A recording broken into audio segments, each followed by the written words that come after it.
There we go. And we are once again. Welcome to another episode of Children of Primus Frenzy Freestyle Sunday. Where this week we are featuring Mr. Magnus. How are you doing, sir? I'm doing well. Doing well. Cool. Glad to be here. Yes, it's always enjoyable having you here every week. I think it's been like about a year now. Just over, yeah. Nice. I don't even remember how it was that I saw you all. I think it just popped up on my Facebook one time, and I was like, "Oh, check these guys out." Oh, cool. Okay. And I came on, and I just commented a few times and watched your show for a few weeks, and then we got to talking about. D asked how big of a collection mine is, and when I told him it was 1,500 pieces, he was like, "A mere, a mere." Yep. And then y'all invited me on that one time, and you can't get rid of me now. That's how it is. Like everyone, we're just big Transformer family now. Cool. So, I know everyone's going to be joining in shortly. Yeah, how's it going, Shiba Kobe? Sup, gang? Yeah. Good evening. So, I guess before we get into our questions and our topic and everything, how long has it taken you to build that room that you have? This room took me right at 6 months to get it completely. Of course, I now that's not me putting my full skill into it 8 hours a day. A couple hours a day, a couple of weekends here, a couple of weekends there. We had a whole house to remodel. So this being the collections room was high on my priorities, but it wasn't at the top. Right. The living space, the kitchen and stuff like that all had to be, that was prioritized first. But then once we got all of that rolled, then it started coming into this.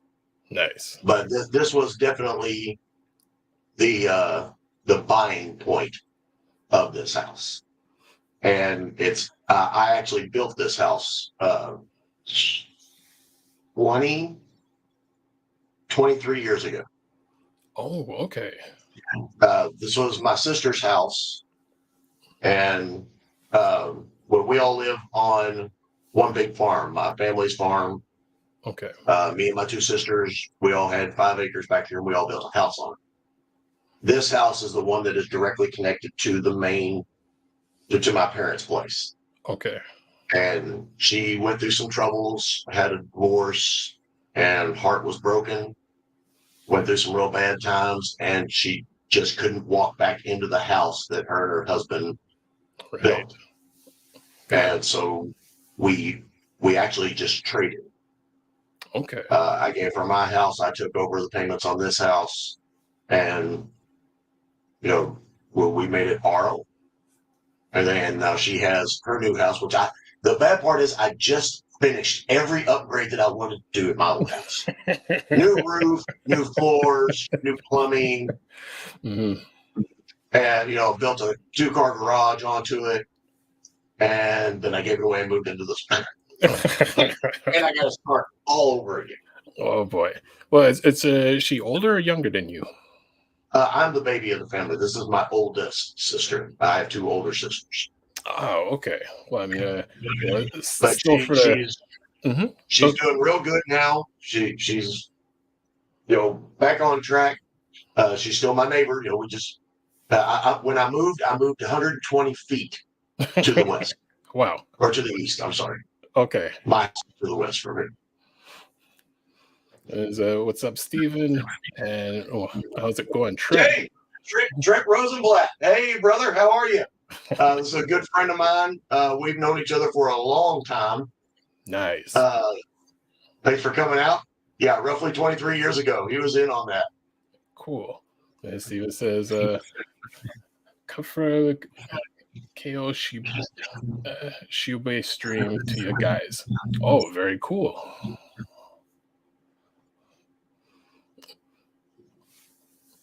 And hello to was it Reverend Rats Who Rides? And what's up, everyone? Jason sent me a checking in from Florida. Nice. Well, welcome everyone. Yeah, I sent out 240 tags to this. Nice. So we may get spammed. We'll find out. That's cool.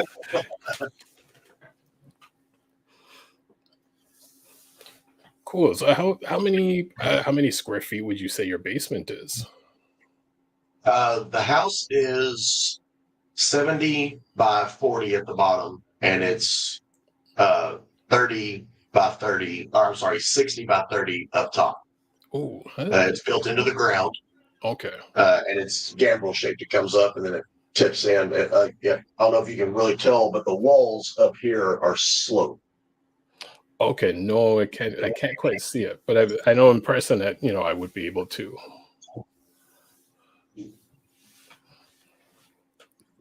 I'll tell you what, if you let's see if I can. No, it really doesn't show it over there either. No, but you know what? I would say everyone looking would just be focused on the seekers and the collection in the background. So we can shift over to that other camera if anybody has any questions about anything in this room. We can bring it into view. Cool. Stream elements here also. Must be a bot mod program used by different sites of people. Okay. Jonathan says hello, everyone. Hey, Jonathan, how's it going? Cheers, everybody.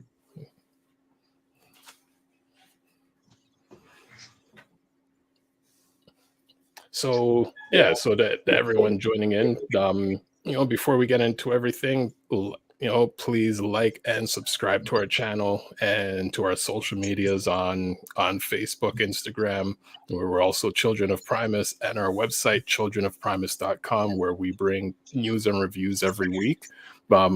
Anthony may be joining us a little bit later this evening. He came back from a family event. So I know Anthony's always happy when when you're on, especially with the mystery box that you sent them a few weeks ago. Just spreading the love. Yeah. So, do you collect any Knight Rider memorabilia? No, I do not. I don't do a whole lot of TV collecting. It's mainly toys from our childhood, and I honestly don't. I remember watching Knight Rider. I was a big fan of Knight Rider, but I don't remember owning any toys along the line of Knight Rider, except for maybe a Hot Wheel car. Yeah, I had just the one car. I think mine was the Burning Key car. Was that the one that launched off the key? Yes, I still have the key. I still have the key on my keychain. I think that key's like 40 years old now. My collection is 90% Transformers. Mm-hmm. There's a few big pieces of Star Wars Legos, and then there's a whole cabinet here beside me of Star Wars Legos of the smaller stuff. But I do have the USF Millennium Falcon and the USF Slave One. Those are the masterpiece kits. Nice. The Millennium Falcon took me over a year to build. It's a beast at 8,500 pieces. That's cool. And John said if they did a crossover at Knight Rider, it must be bought. Yeah, I agree. Although, I mean, there has been those artist renditions of Kit being a Transformer. Although the head sculpt, I'm not always impressed with them. Like overall, the body, illustration looks cool, but then what they give the head isn't almost looks more like a 60s, 70s type of robot than a Transformer. I always thought that the Kit Transformer should have a head like a Cylon and just have the one eye going back and forth like the front of the car did. That would be cool. Trent, you remember the cars from Mask? You need to come and see this room, brother, because there's a shelf over here of Mask in it. Nice. Open invitation. You're not that far away. Come right on over and check it out. You'll love it. But yeah, there is some mask in here. G.I. Joe, Transformers, GoBots, Voltron, D&D, Dragons. Hell, I have to look around myself to just remind myself of everything that's up in here.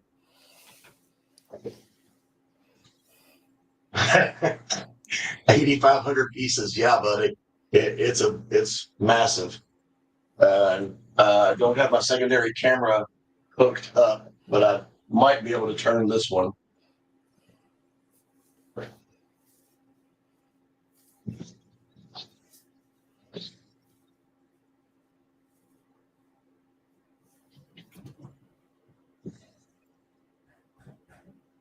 Oh, there it is. That's the USF one, and then that's the regular one that shows you the size difference. Get on. The first thing Nice. we're talking about is size difference. Okay, I'm out. Damn, did I say that out loud? Somebody was asking about the USF Millennium Falcon being 8,500 pieces. A Lego Millennium Falcon that's 8,500 pieces? Yeah, it's to scale. The USF Lego sets are to scale to the Lego man. So, like, the cockpit of the Millennium Falcon has to seat 6. So if that tells you the size, because the regular Millennium Falcon, which I'll pick up because it's not nearly as big. This is the regular Millennium Falcon, but the cockpit will only fit 2. And that is decent size. Holy crap. Mm-hmm. This is just the shell cover of the USF Millennium Falcon that goes over the cat. So it's twice the size.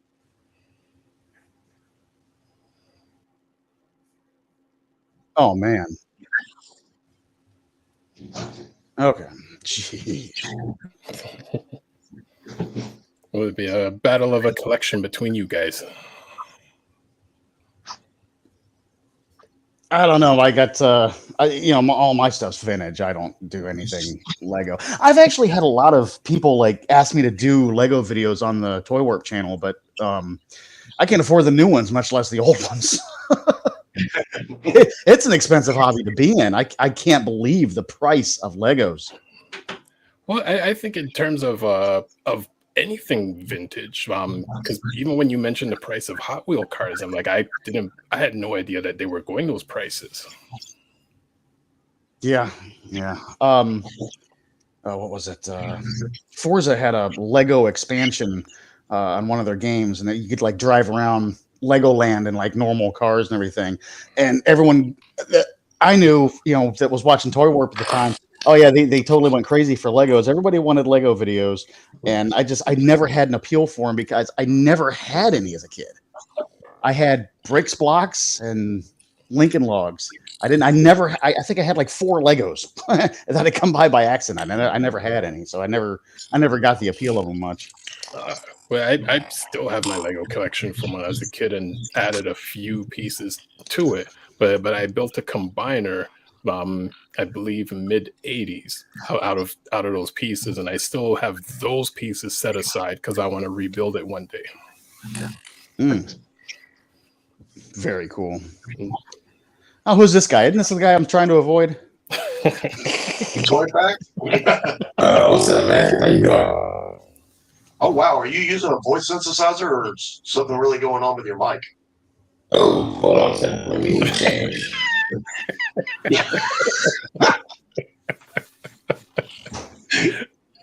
You sound like you need to be in a Michael Bay movie. No. Gee, don't insult a man like that. Jeez. What do you ever do? You're muted. Oh, you're kidding me. Hey, Chuck. How you doing, man? Glad y'all could come out. I just had breakfast with this guy this morning. I'll talk about Charles Oliver. He said he has an amazingly large collection, even has some G.I. Joe. This is a good friend of mine from Owensboro. Yep. We just had breakfast this morning. Nice. And hey, Charlie, how's it going?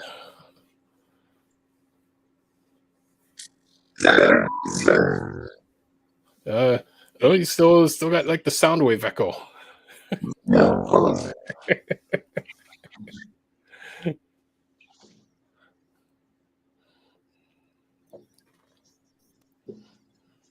Oh, no, Bill Jennings. This is my sister's boyfriend.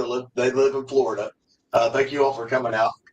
He said, "Didn't I get knocked off your shelf once?" No, the Millennium Falcon did not, but the WCF Slave One is still in pieces because my cat knocked it off of the shelf. Oh boy. So that's the joy of this house. There's a door, so the cats can't get up here. So everything is safe as long as everybody remembers to close the door. Cool. That'd be the only spot in your house then I could breathe. I'm highly allergic to cats. Oh, yeah, we have two. But we live in the middle of the woods, so my cats are not declawed. Oh boy. They have a job to do. So, when every once in a while when the weather changes, we get a mouse or two. It's not that the place is dirty, we just live in the woods. Yeah. And woe be unto that mouse when it comes in here, because I do own the hunters in darkness. Yeah, we have a motto in this house: if it flies, it dies. Wait, this coming from the guy who said he likes spiders? Yes, I love spiders. Ugh. Yeah, I would love to get a exotic pet license so that I could own a giant bird-eating tarantula. They're the largest bodied spider in the world. They're not the biggest. The biggest spider in the world is a common Indonesian garden spider, which can grow up to 20 inches across, leg to leg. Nope. But the giant Indonesian bird spider, not Indonesian, the giant bird-eating spider can weigh up to it's almost a pound, which is insane for a spider. But they get 16 inches across, so they're the size of a cat. Oh. And I just want to get one when it's small. They're very harmless. The biggest thing about them is that they can smack the back of their abdomen and put these little hairs in the air that will irritate your throat. But I want one of these because they're big enough that you can put a cat collar on it and walk it on a leash. And just to watch people's reactions as you walk down the street with a basketball-sized spider on a leash. Everyone's just like, he's like, oh. Oh, they must be shooting Godzilla over here. Nope.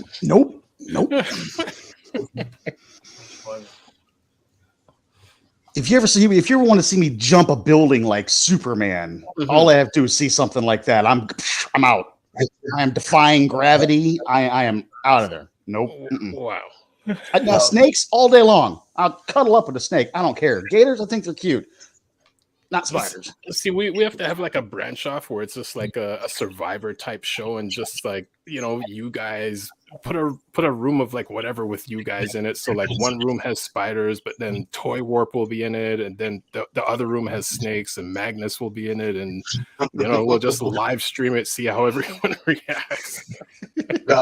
Snakes and spiders you're not going to affect me with, but I'm definitely allergic to bees and wasps. So yeah, I will. If the wasp is in front of me and you're behind me, you're the one that's in danger, because that's the direction I'm going.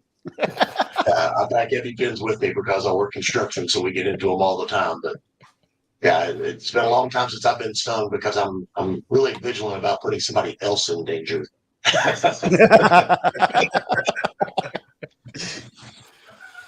Okay, so let's catch up on the comments. So Rev Rat says, "What's up, Toy Warp?" Hey, Rats Rides watching, huh? Mm-hmm. Yep, guess so. Yep, far out. Thanks for tuning in, brother. Steven says, I don't always sound like this. And Colin says, Soundwave sent Ravage over. So I know he's referring to your mic there, Jonathan. Damn, was it kick me down, dude? Well, no, you're good now. Yeah. I don't know what the hell's going on. I think it's this mac and cheese thing I got from my case. From my earbuds. Let me zoom in there.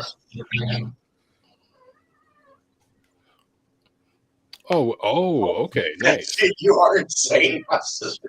Yeah, My my whole sister hates family laughs at me for that because I prefer mac and cheese over homemade mac and cheese. I just think it tastes better. So I do have to, since we got most of the main group here, I do got to show you all this new toy that I got. Okay. I was Actually, showing it to Spin Not pink, just is a it? minute ago. we're just before, or you know what? Let's zoom in.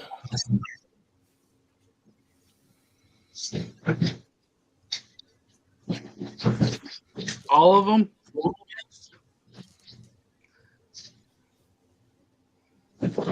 So this is an AI tracking camera.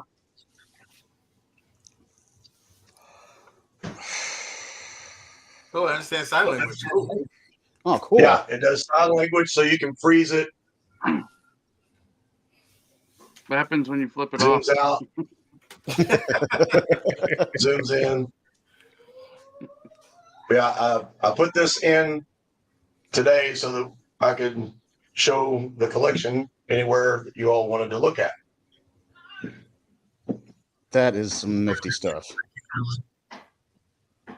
It's pretty cool. Does it work on wives?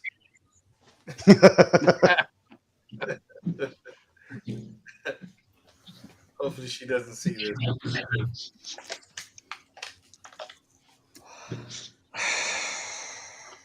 I mean, we're zoomed in on Magnus now, but now that he said that about the wife, it's you just hear the door open and a blood curdling scream, and you hear him being drug out of the room. Right. You live dangerously, my friend. Right. By spiders. You guys Sentinels coming in yet? Wait, sorry? What is it? Did you guys get your Guardians? Mine's sitting at Big Bad Toy Store. I usually wait until I get 6 or 7 items there before I have them ship it. Saves on shipping. He's a beaut. You're gonna love him. He looks better in person. You got them already? Yeah, I got 2. What is it? I missed what you said. Nice. Oh, hello. How Going, are we, sir? sir? Oh, what's going on? What'd I miss? The spiders.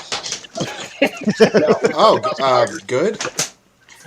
Oh my God, it's Wow. And I'm the 6'5". blue guy. That's the most beautiful. expensive army builder in existence, remember? Because there's supposed to be like a bunch of them. Yeah. Holy cow! I'm gonna get one more. Good Lord.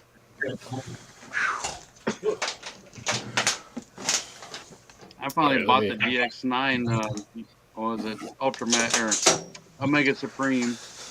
And I think it was like $20 more than that thing. Yeah. Yeah. So, Steven Who's a says he's pretender? in a human-looking shell. Charles says it's a good topic. Transformers are always a good one. Yes. And Trent says Barry White as a techno villain. I think he was talking about when Toy Fax's voice was messing up.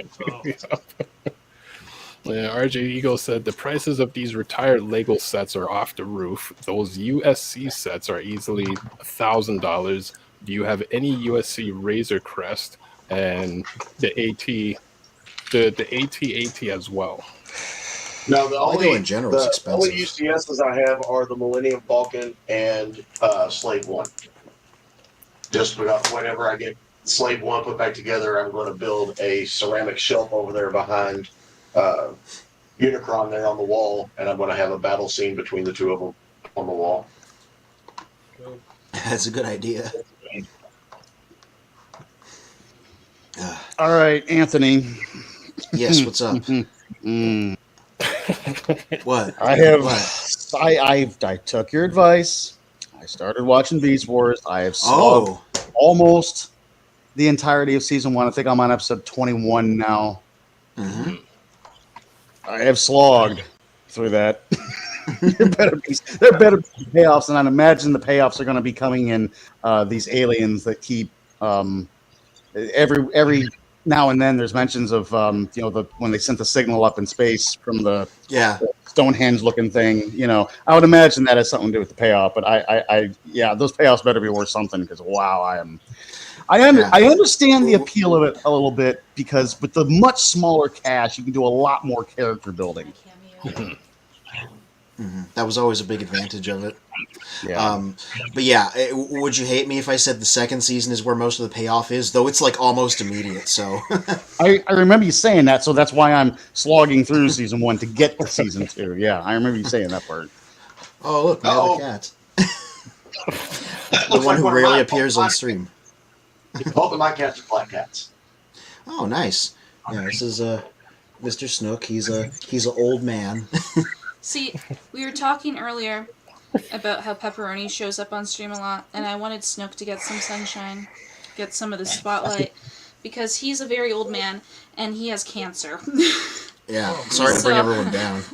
He has cancer, but he's doing well with his meds, and he has actually a lot of energy. He's acting more like a kitten and getting away with a lot of stuff. But I just wanted to show him off so everyone can enjoy how handsome he is, because Mr. Snook is the best boy. And look, Pep is immediately jealous. Yes. The whole family's here. That's all. I just wanted to show off Mr. Snook because he was bugging me, and I was like, yes, let's go see your papa. He has Hello, Pep. licking habit.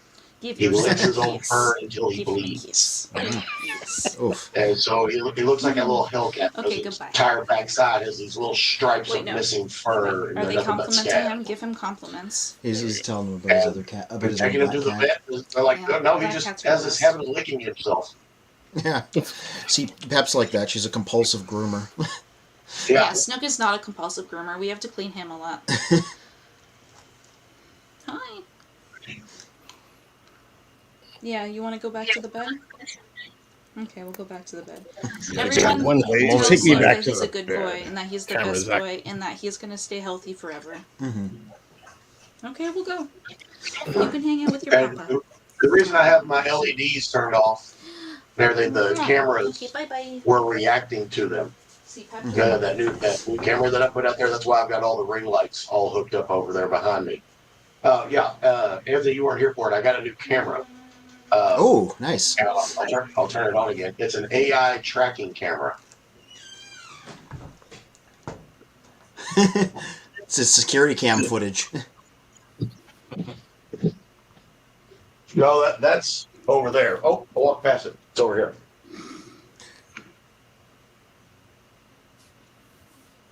Oh, wow. Yeah, okay. Oh, you can just do it sign language and it. Oh my god, that's amazing. Yeah, that's really cool. See, now it's not tracking anymore. You literally just make sign language and add it in. Okay, I'm legitimately really impressed by that. That's really. It's real cheap because it's a brand new company. So I'm gonna throw them out there. It's AI Coco, and they're on Amazon. And this is just I'm writing that down. Tracking, StreamCam AC400, and it's $57. Ooh, that is very reasonably priced. Yeah, it's very cheap. The other AIs that I was looking at were around 400. But this is a new company, so there's no reviews out there. So they're depending on people like me in this program to give them a review. So AI Coco, you're doing a great job. This is a very good quality product. As you all just saw, everything works great. Is that 1080p or is it 720? I'm sorry, say again. What's the resolution on it? 1080, I believe it was. Oh, one more thing to talk about Beast Wars. Toy Warp, did you see the Starscream episode yet? Oh, I looked it up. It's over here. Okay, that was the one episode that I saw already. Yeah. Back in like the 90s. That was the one. I did see. Oh, God. I think they were doing like a flashback on Cybertron or something. I saw a Seeker fly by before anything else happened. I remember that, and then I remember Waspinator. He bonked his head and kind of went crazy and claimed that he was shrapnel. And then he sang "The More Than Meets the Eye." Yeah, I about fell out my chair when I saw that part. Yeah, see, they slowly snuck in the lore. That was the first time they said it had been like 300 years since the Great War. They hadn't like established that previously. Yeah, I love that everything is in canon with G1, so you're going to get these G1 references every now and then. I do like that part. Yeah, not to distract. I just wanted to get that out there before I forgot, because I'm frazzled today. I am too, my friend. I had a long weekend. Fun weekend, but a long weekend. Oh, you know what I've discovered, and this is going to change my perception. My parents will sometimes watch this show. They're in like their 60s, and they'll be like, "Yeah, we'll just come on for like 15 to 20 minutes." And then Jess asked them, "So have you seen me when I'm on the show?" And they're like, "Yes." And Jess was like, "So I have to sit with that knowledge now."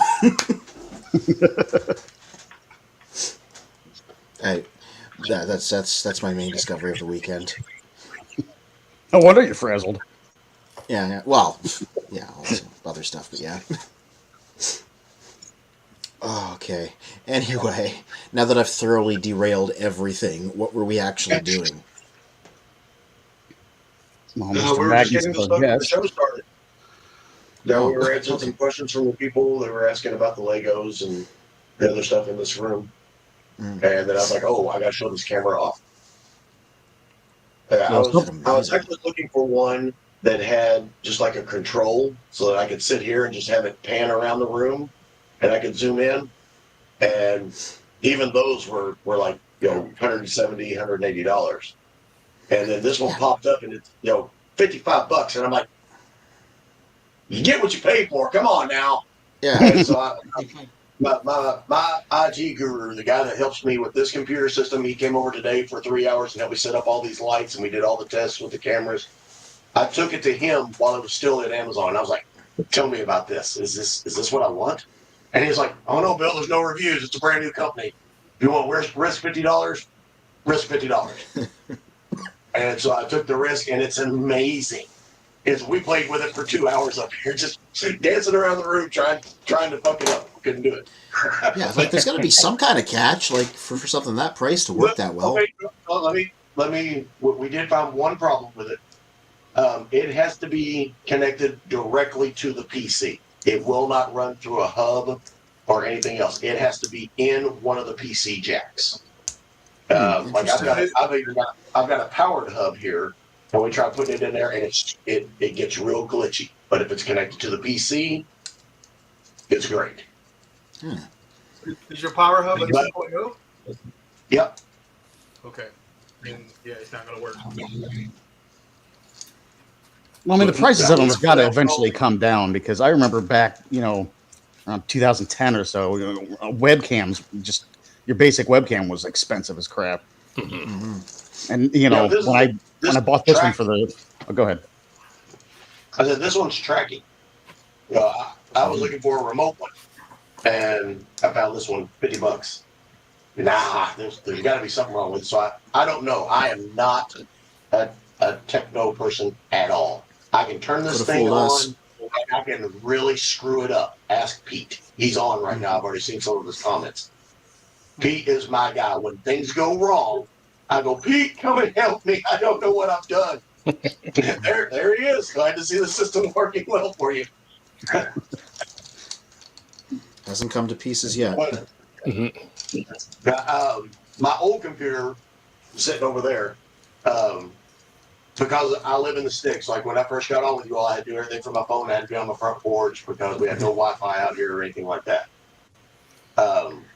So Pete downloaded movies for us to watch out here because we had no way to stream, or we couldn't get any cable, couldn't get internet out. I live in the sticks. I mean, the severe sticks. It's not the end of civilization, but you can see it from the roof. We're right out there. But Pete was like, "Okay, well, you got this thing. I got this thing from Verizon where they put this big antenna on the side of your house, and we were able to get a little bit of internet. Not enough to really game, but we could at least get online. Check email, stuff like that. And he's like, okay, well, now you can do this. And so he sends me this little jump stick to put in my computer. And he's like, just click on this, and you can download any movie you want from there. It'll take you a while to do it, but, you just set it up before you leave and you come home and watch a movie. Well, I did not follow those directions evidently. And I told him, I said, I did follow those directions. But when you turn on the computer, it looked like the old screensaver that bounced across like this because it was opening up like 600 windows at one time. And it was locking the system up. And I said, I did exactly what you told me to do. And he said, no, Bill, if you did, it wouldn't be doing that. That's supreme confidence. Yeah. So I do never know my limitations. I try not to click on anything I'm not supposed to. I have a very limited window over here on this screen. This computer is very intimidating to look at, but everything is real safe because Pete just put if it's not up here, I don't click on it. And I don't click on it. I open my emails in this. And I don't open any emails on this computer. No, that is good. So as we jump back in, because I know there's a lot of comments and questions. Before we jump into the main questions, for Bill being Mr. Magnus, being the featured guest of the evening, does anyone in the panel have any questions between Jonathan, Toy Warp, Fear, Courage, Charlie, or anyone in the comments section? Do you have any questions for Mr. Magnus? I mostly want to know the answers to the ones that are on the list. Yeah.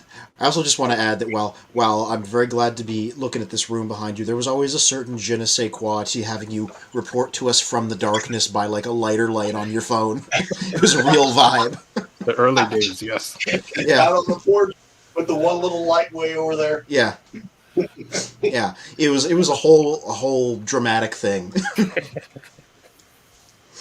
was like 14 degrees and I'm sitting on the porch outside because it was the only place that I could get signal because my house is built in the ground.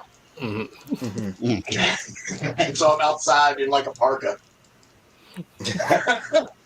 So what floor does your room sit on there? It's on the second floor. This is actually the upstairs. My entire second floor is my man cave. The other room down that hallway beside that cabinet right there is a bar, card table, pool table, arcade. And then this room is the other half of it.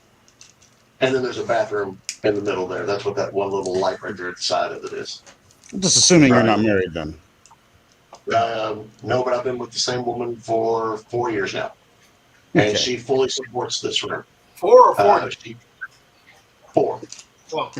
4. But we've known each other for that long.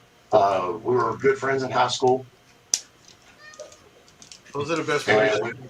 Yeah, and we ran into each other. I was taking my kids trick-or-treating, and she was taking her kid trick-or-treating. And we met at a mutual friend of ours' house. She was just sitting there talking, and I walked up, and I was like, oh, hey, what's going on? And we reconnected from there, and here we are now. Do you have trouble keeping the kids out of your Transformers room? When they were young, yes, but my youngest is 22 now, so I don't have that problem. Yeah, my children don't. Well, say my children don't live with me, but my oldest just moved back last year. While she's gathering some money, she just graduated, finished her college, and so she's gathering money to get out on her own. So I said, "Come live at home, save some money, eat here." That's when people ask me, what's your favorite childhood memory, and I said, not having bills.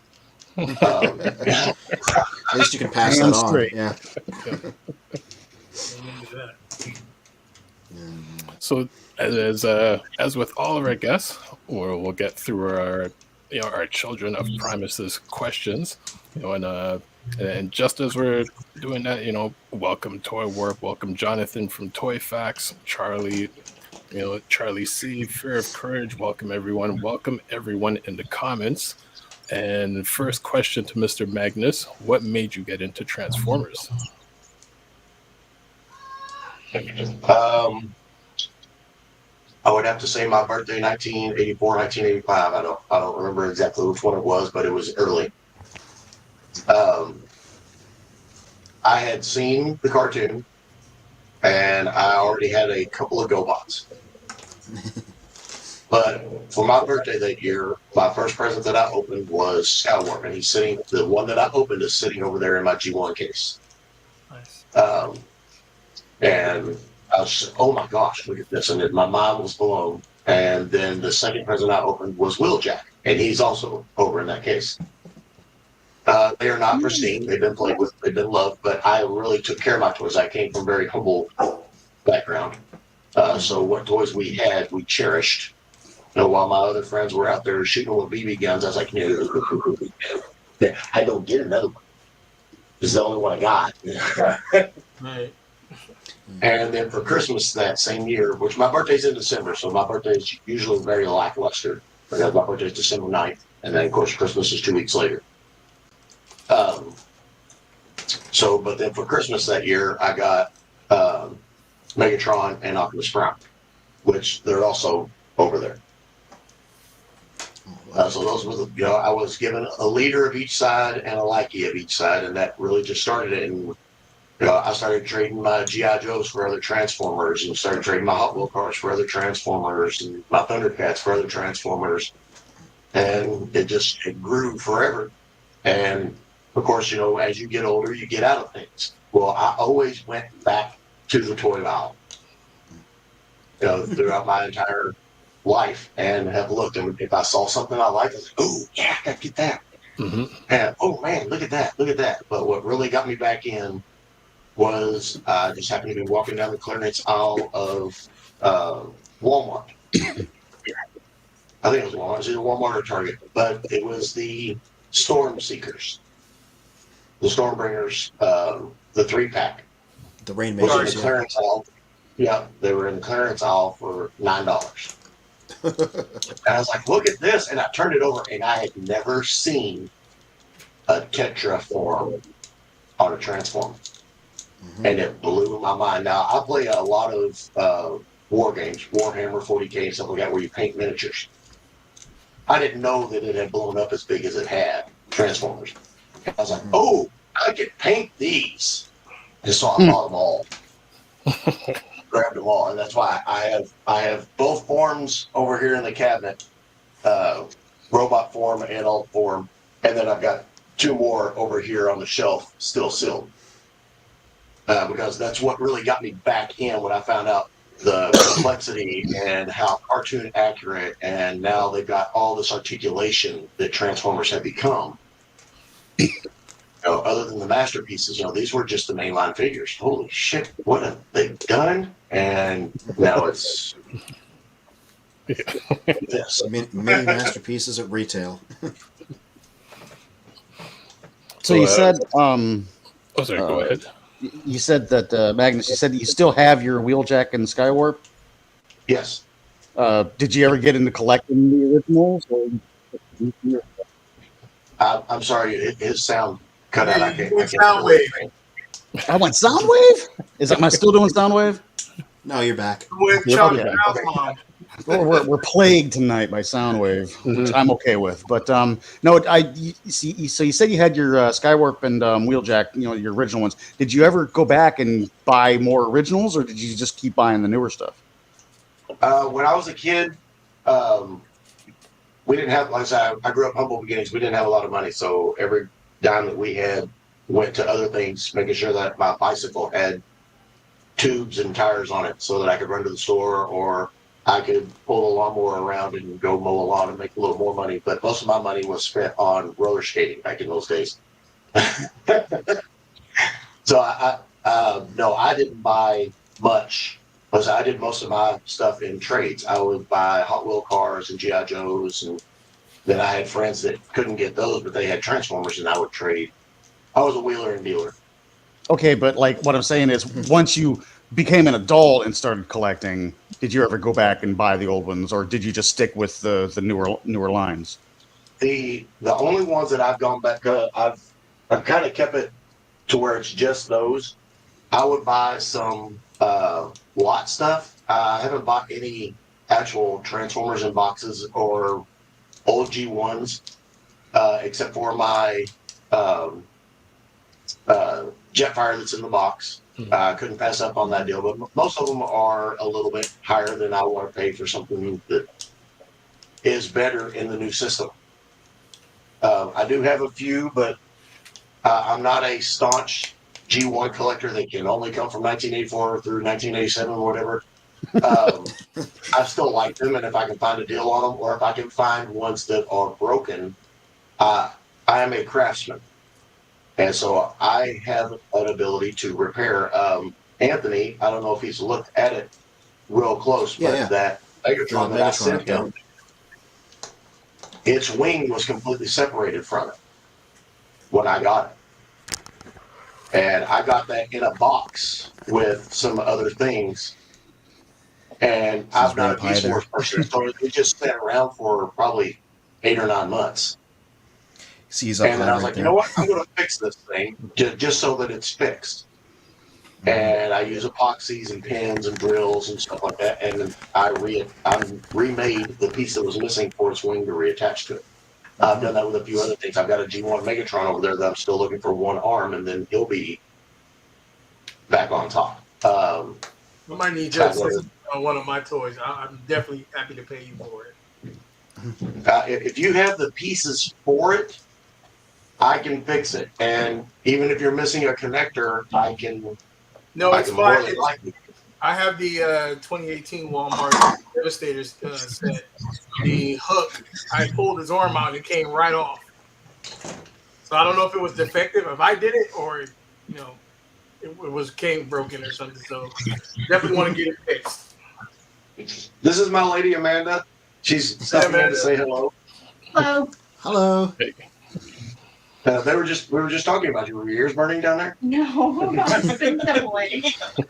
He always speaks very highly of you. I assure you.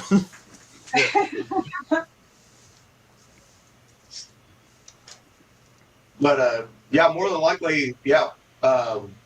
We can get together. I can send you an address, send it to me. I'll take a look at it if I can fix it. No, it's not a problem. We'll do. I use high grade epoxies, drills, pins, steel pins. Yeah, I like to think that I do a fairly decent job. Andy can look at the one that he's got up there. It works. Yeah. So The wings still flap and everything, so yeah, it does work. Hey, it sounds wonderful to me. Mm-hmm. actually, I've got a piece that I can show you. Yeah. I'm not nearly on that level, but as somebody that knows enough about Gundam markers and glue and sandpaper and X-Acto knives, it's very liberating to get a figure and be like, oh, that's not a problem, I can fix that, even if it's something small. So this is another piece that I'm working on right now. Mm-hmm. So I'm sure you all know Nicey. Mm-hmm. Firebird. She's the breast RC figure. If you notice that she's missing this. I don't know if I can get this camera to zoom in on that, but you see that the peg was broken completely off of her at that ball joint right there. And if you see, I've got the pin in now, and that's setting with epoxy. And then this will eventually be epoxy to it. But due to the fact that this is I think she's going for about $170 now, somewhere around there. What's it called? OnlyFans RC? Firebird. OnlyFans RC, that's great. I say that she's the breast RC. Oh, Brett. Because, yeah, she's the one that comes with the actual silicone inserts. Wow. So she has the real feel titties. Gotcha. I don't have them in because I think that's really weird. But hey, Mom, if you're watching, please stop. You meant to say airbags. But yeah, RC is one of my favorite characters, and so I have a lot of versions of her.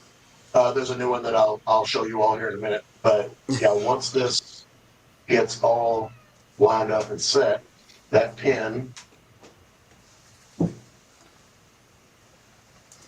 will snap back in, and then she's complete again.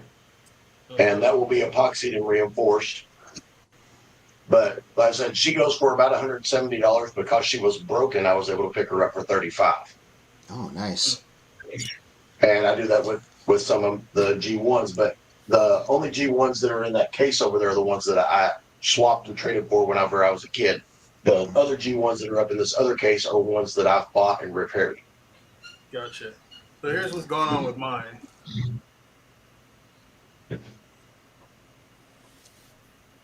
Oh shit! He just popped right off. Spring-loaded. First time I took him out the box, and that happened. The groove is still on here, but it looks like it needs to be either tightened or it just pops right off. There's a little pin on there. Yeah. Everything's That's a real intact, easy it fix. just slides off. So what I'm going to tell you right now is you're going to have to buy a toy hack system after I get done with it because that sticker will not survive. I can try and steam it and take it off, but there's a screw that connects his chest together underneath that sticker on his chest plate, and I have to access that to fix it. Oh, okay. So it'd probably be better off just leave him alone, huh? Yeah, it's up to you. Like I said, you can get a toy hack sticker set, which are very, very accurate. Mm-hmm, they're very good. And like I said, I will try to steam it and take it off. But the only problem is that steam does sometimes fade the color. So it would be up to you as to how I fix that. What's that process called? Just steaming? Yeah, steaming. You use a steamer, like a clothes steamer. Or if you have an iron that has a steam setting on it, you can actually set it up and set the figure over the top of it. And just put pressure on it with your thumb until the sticker starts to move. And once the sticker starts to move, you can slide it right off. And then all you got to do is put a little two-sided tape or a little bit of epoxy behind it, and you can put it back on. But sometimes the steaming makes that sticker break down, and it just pulls apart. Or you haven't steamed it enough, and you go to move it, and the sticker pulls apart. But the real bad side is that since he's yellow, sometimes the steaming process will lighten his color, just like if he was sitting in the sun. And I warn everybody about that. I may just leave it alone then. Is that a good way to remove stickers just in general? Like I got my vintage Combiner Wars one anyway, Yes. so I'm happier with that one anyway. Yeah, if you get any sticker warm enough, then it's going to break down the viscosity of the glue that holds it. Yeah. Okay. Well, that's interesting. Because one of the things in your box there was a G1 scoop with kind of labels that were okay, but like I would gladly toy hacks it, and I'm like, if I could use that to get the old labels off, that would be a good start. I didn't bring any of them up here. So RJ Eagle has a question for Mr. Magnus, and actually, I'll also direct the question to everyone else after Magnus answers. Other than Transformers and Lego, do you collect other lines? Yes, I collect Mask and G.I. Joe. Not as rapidly as I collect Transformers, but if I like it, yes. I'm not a big fan of the new 6-inch G.I. Joe stuff, although the vehicles are pretty cool since they did them, that big, and then they made the vehicles that big. I want to wait and see what one of the planes are going to look like, and that might change my mind. But yeah, there are G.I. Joes over here on this other shelf.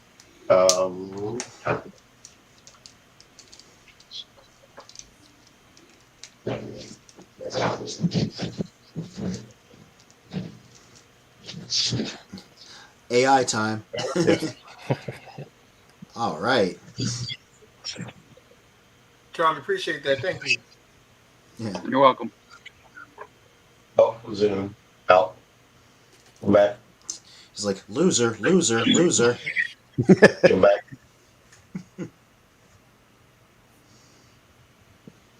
Oh, hey. I don't have my glasses on, so I can't see in there. It's a Sky Striker and some Voltrons and a Power Ranger and a Power Ranger Megazord. A couple of them. Yeah, I'm just going to tilt this down. There we go.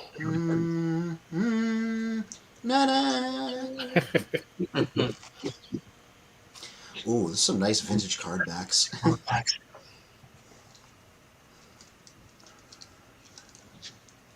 Damn, how many Senecons do you have?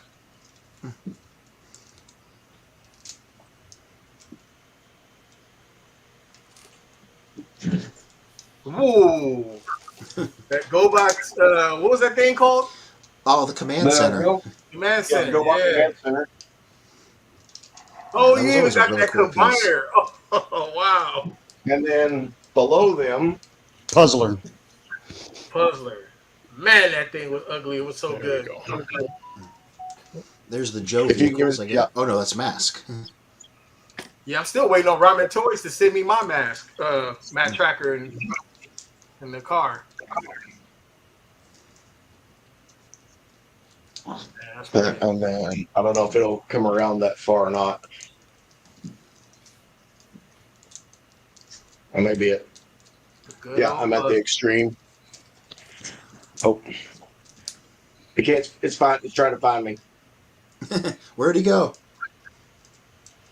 I gotta get my face in it. You got to be in shape to work these cameras. Find my face, damn you. I acknowledge my existence. Yeah. You know, I think Soundwave I'm at the extreme. It won't turn that far, so. I think Soundwave has really jumped in because he's messing with my connection this evening. No. Yeah. They sound fine to me. Yeah. Yeah, you sound okay. He doesn't like my broken finger. So. God, what a fascinating bit of technology. I could just watch you walk around the room for like a while. This cabinet here is my autographed Optimus and Megatron. Mm-hmm. There's a G1 Jetfire in near mint condition, a G1 Ultra Magnus in near mint condition, and then all these dragons that I'm going to end up painting eventually once I get my airbrush station set up, and then there's more Legos and stuff at the bottom, and then Warhammer 40K at the very bottom. Mm-hmm. Oh, it's lovely looking. The killer collection, man.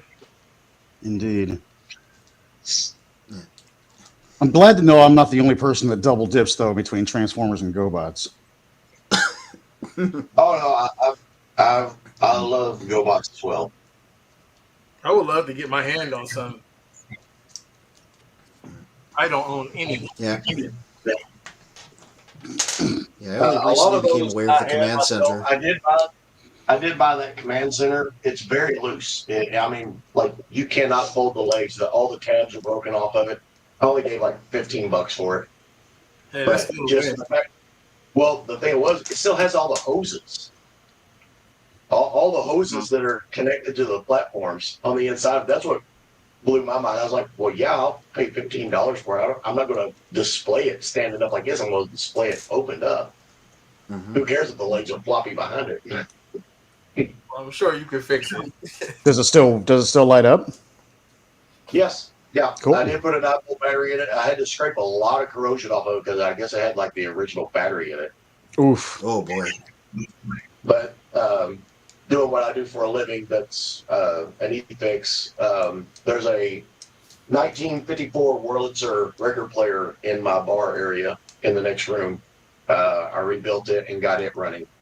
And you want to talk about corrosion? Let me tell you something. There was enough corrosion in that thing. It's still, whenever I change the channels on it, everything goes. It's bad. It's real bad. But it works. It's great. The first record that I bought was the soundtrack for the Transformers on vinyl.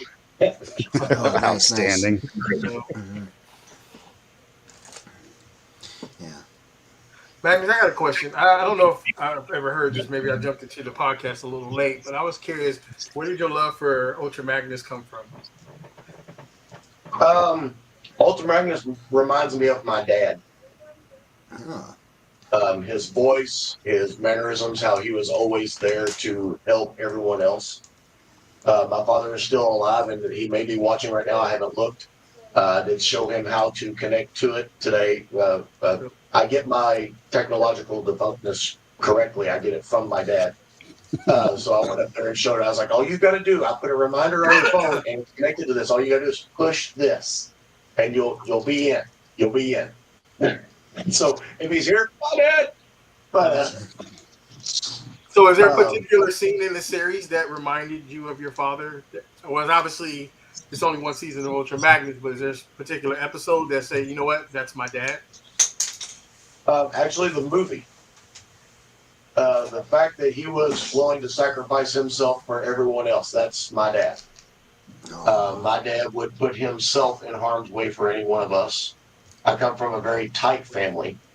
I know everybody always talks about how weird their families are. Everybody considers my family weird because we all get along. There's nothing I wouldn't do for my mom, my dad, either of my sisters, and 90% of my cousins. Because we were, every year to this day, we still get together for the Glenn family reunion. We do a Glenn family Christmas. The Glens are very, very tight. And yeah, Ultra Magnus reminded me of my dad. He was always and he was one of the hardest ones for me to get when I was a kid. Everybody held on to him because he was, he looked like Optimus Prime. Oh, well, yeah. He was hard for me to find. When I got him, I held on to him. But yeah, Ultra Magnus reminds me of my dad. That's where it comes from. Were you upset when Matrix didn't open for him in the movie? I was more upset when he was blown apart. I cried more at that point than I did when Brown died. At least he got better. Right. Well, you see, I didn't see the movie opening weekend. I did. I saw it when it came out on video cassette. So I had already seen all the other movies. I knew Prime was going to die. Nobody told me that damn Ultra Magnus would get blown apart. Yeah. And now that I'm where I'm at now, and I've seen the stills where actually the sweeps were supposed to rip him apart, drawing water. Oh, if I'd have seen that, I don't know. I'd have probably hurt somebody that day. The cold part about it is Galvatron only gave him one warning. Usually you 3 or 4 warnings before you blow somebody up. Just one warning, take the sweeps on them, and that was it. I almost see it as like a bit of respect because he was like, I can tell it's not going to be any use. You're just going to keep saying no. You know? Yeah, it's funny that that's the thing that they decided they needed to dial back on out of all the like violence in that movie. That's the one they cut. Right. You know, we still see power leaking out of his eyes. For 10 seconds. Okay, this is Trent. This is a good friend of mine. And he knows that I don't know the names of bands. And he's testing me here. Spectre General had the best song on the Transformers soundtrack. I'm going to have to say that that's probably Instruments of Destruction because, in my opinion, that's the best soundtrack on there. And I'm hoping that that's who Spectre General is. That's the octopus scene. Yeah. No, their Instruments of Destruction was by NRG. Spectre General did Hunger and Nothing's Gonna Stand in Our Way. Oh, the poll. Hunger's a good song. Yeah. But my favorite song on that album is Instruments of Destruction. Yeah. Well, Jonathan says, nice collection. What percentage is from your childhood versus as an adult? Well, I can put that one into focus as well. I have all my childhood bots in one separate case. See, they're just getting an excuse to get you to use the AI camera. $50 worth. Yeah. Hey, can you see me? Zoom out. I don't know if you're telling me this is It's giving you baseball signals. Yep. Yeah, that's basically what it is. Stop. Have a time. Come on. I don't have my glasses on, so I can check over the camera and see what it's on. Okay, yeah, that's it. So you see the case that says Timex. Oh, we see. Let me. Yeah, there we go. Okay, where's my control at? And you'll have to give me a second because I have to turn the lights off on it. Fancy. Hang on, they're controlled by my phone, so. You keep saying you're not a tech guy, yet you keep busting out all of these gadgets. You know what? I was thinking the same thing. I'm a tech guy. My friends showed me how to do this. But that is an old Timex watch display, and every one of the Transformers in that box are the ones that I played with as a kid. The only ones that are minus is in the top of that white box, that white cabinet there that's lighting up. There are some Jetfires up there in the top left-hand corner. There are 3 Insecticons in there. They are also from my childhood. Nice. Hold on, let me use my droid to get the robot out.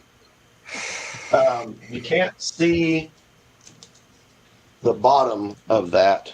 I think I'm already zoomed all the way out.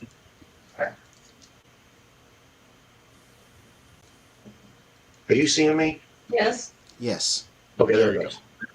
All right. So the entire bottom shelf of there's my wheeljack going by right now. Oh, nice. But there is my complete set of Dinobots. Oh, that's a hard one to get. Yeah. And the only one of them that's really loose is Snarl right there. Hey, Lee! Glad you could come out, hun. Lee Williams is a good friend of mine. We met about 6 years ago, and she just moved back into our area from Pennsylvania. And she's still yet to come and see me, putting you on the spot. Yeah, Lee, come on. Man, I wish I had that kind of room to display my collection. They are calling me out, straight up. Right? But no, this is it's a Timex watch display that I found in a little swap shop in Owensboro, Kentucky. They wanted $20 for it because it didn't work. And so I brought it home and I tore it apart. And in the top of it, it's a very simple design. It's just a great big gear with a motor with another gear on it. There was a mud dauber nest built on top of the 2 gears. And so I cleaned that off and cleaned the gears out and plugged, because you turned it on and it would grind. Like Unicron's chest missile. Yes. And so I cleaned it out and plugged it back in, and it worked perfectly. So all we had to do was clean the dirt and everything out of it. And I put those LED smart light bulbs in it. But they really, really blank out that camera. If you see how the glare comes up whenever the LEDs in that cap, they're on the same switch, so I can't turn one on without the other. You see how those little LED strips are kind of glary when they brighten up? I put those 4 light bulbs at 10%, and you still couldn't even see inside the box. So I just have to turn them on. But yeah, that's my G1 Megatron sitting there. And then my G1 my G1 Optimus Prime, I bought a box to put him in so that I can have Peter Cullen sign him, and so he's over here in this other cabinet. Lovely. I got another question for you. In your top 10 of Transformer, where does Ultra Magnus fall in? Is he 1 or is he No down the list? No, he's actually number 3. My number that's one. surprising. Well, my number 1 will always be Skywarp because he was the first one that I ever owned and opened. So Skywarp has a tender spot for me. My number 2 is Jetfire because he's a crossover to one of the other passions that I had as a child, which was BattleTech. My favorite mech in BattleTech was a Phoenix Hawk, and that's what he is designed from. That's what the Macross. That's a Phoenix Hawk in BattleTech. That was the big war between BattleTech and Pasha. Yeah. Do you mean Robotech? Yeah, BattleTech is a tabletop war game. Oh, okay. Yeah, there was a whole thing there. Yeah, the Macross Pasha battle. Yeah, it lasted for years, and it's only recently, like within the last 4 or 5 years, been resolved. Oh, that thing with Harmony Gold and. Yep. Yeah, man, that was crazy. But It's the just Phoenix crazy it Hawk, lasted that long. yeah, the Phoenix Hawk was my favorite mech in that game for a long time. And whenever I saw Jetfire, I was like, "Oh my gosh, that's a Phoenix Hawk!" Mm-hmm. And so, yeah, so that's why there's 3 G1 Jetfires up there, and I own one in a box, sealed in a box, because he's my number 2 on the list, and then Magnus comes in at number 3. So, So ever who's since 4 the and 5? I'm sorry. Who's 4 and 5? 4 and 5 would probably be Optimus Prime and Megatron. Soundwave would be somewhere in there. Blaster, Prowl, uh, RC has to sit up in there pretty high because she was the first female Autobot that I owned. I'm trying to think of what did I buy in Masterpiece. Soundwave would be higher if he didn't keep messing up our transmissions. It's weird as you say that because I heard Soundwave voice out of you. I was never a real big Soundwave fan. I owned a Soundwave, but I don't know. I always looked at him as a lackey as a kid. You know, he just did what he was told to do. He never really did anything on his own. Mm-hmm. And I can never get that one scene out of my head where he's running out of the Autobot command center and his legs are coming up by his ears. And so I was put it in as a goofball.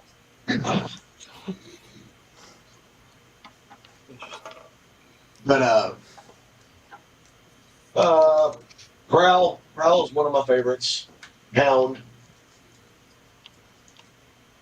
And Braun was, his toys sucked, but in the cartoon it was badass because Braun was like the strong one. He was the one that could take the hit. Even in one of the cartoons, Skywarp comes in, and I can't remember who it is that he's going to punish, and he goes, "You don't have Prime or Braun here to protect you now." Thundercracker said that. You know, yeah, Thunder. Well, one of them said that to him, and I was like, "Oh yeah." You know, and he's a mini bot. He's a little bitty guy, and the Decepticons know him by name next to Prime. Well, Braun, You don't have Prime or Braun here to help. I don't take so easy. he's a brawler, and that's my gripe with the movie. They should have gave him a better ending before they killed him. He at least should have killed a couple of the reflectors or something before he got killed. At least give us something. A careless character might would have mattered on the Decepticon side. I would love to see him snap somebody in half. Johnny! What's going on? I'm Where are you? I'm in a casino. A casino? Yeah, He's in a it kind of casino. too loud. Oh, we Sorry can to hear you. interrupt. I love you. But I'm on this, so I'm gonna go outside for a minute. Yeah, go ahead. I'll be out here. Oh, Sorry about that, guys. I'm sitting here talking away, and I don't even have my camera on. Well, we were just looking at the display. Yeah, we don't want to see you. We want to see the toys. I'll put it back on there. Y'all tell me which ones y'all want to look at. I'll zoom right in on them. I got the badass camera now, man. All right, I can hear people now. Sorry about that. You still on vacation? We can hear you. Yeah, on vacation, man. Yeah, we just got off the boat yesterday. My parents went back to D.C. and so we're at a condo for a couple more days. I'm going back to D.C. Oh, nice. Yes, sir. Glad you could temporarily check in. Well, at least you're smiling, so it looks like you didn't lose too much. Oh, I lost. I lost. Yeah, me and the wife lost. She's still in there losing, actually. I was thinking the same thing. Oh, I agree, Steven Brock. She's I'm sorry, my figure money, man. Smokescreen also sits high on my list because he's a wheeler and dealer, and that's how I got most of my Transformers was wheeling and dealing as a kid. It sounds relatable, yeah. Yeah. Let me see. Yeah. Cool. Well, Nathaniel says the first Transformer he owned were the Dinobots, so Grimlock would be his number 1. That's the power of the first one, you know. Just Not like a how, bad like, person. even though he's a nothing character who hasn't appeared in much, I'll always have a soft spot for Hubcap because that's where I started. He's whatever you want him to be because he wasn't in any stories. RJ, you guys, a question for Mr. Magnus. What's your least favorite Transformers line or Transformers line that you absolutely refuse to buy or collect?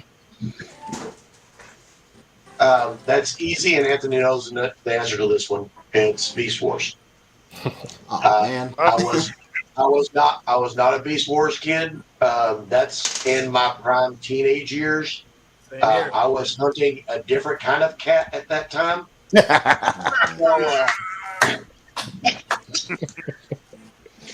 But yeah, I never really got into the Beast Wars. I never understood the organic transfer. That's why I'm having a problem with Earthspark. And Aerospark's a little kitty for me, but yeah, the Beast Wars I never really got into them. Like I bought that 4-pack for one reason. One, I had a coupon, and it was the only way for me to get Goldbuck. And then I did the same thing. I gave the other 3 to Anthony because he is a Beast Wars, and I respect that. I don't put it down. It's just not my thing. Right. Do I own them so that I have complete lines now? Yes. But they are definitely the Transformers that I only buy one of because they'll never be opened. They're just up there on the shelf so that I have the complete line of Kingdom. Magnus, let me ask you a question. Is there a Beast Wars character you would buy, even though you're not interested in them? Yes. Black Arachnia, for the same reasons that we talked about earlier. It's for me, it's that fire ant one. What's his name? Inferno? The one that flies with his butt? Red ant, I think he was. Thought he was crazy. I saw that episode and I thought that one was cool. Yeah, here's you don't like Optimus Primal?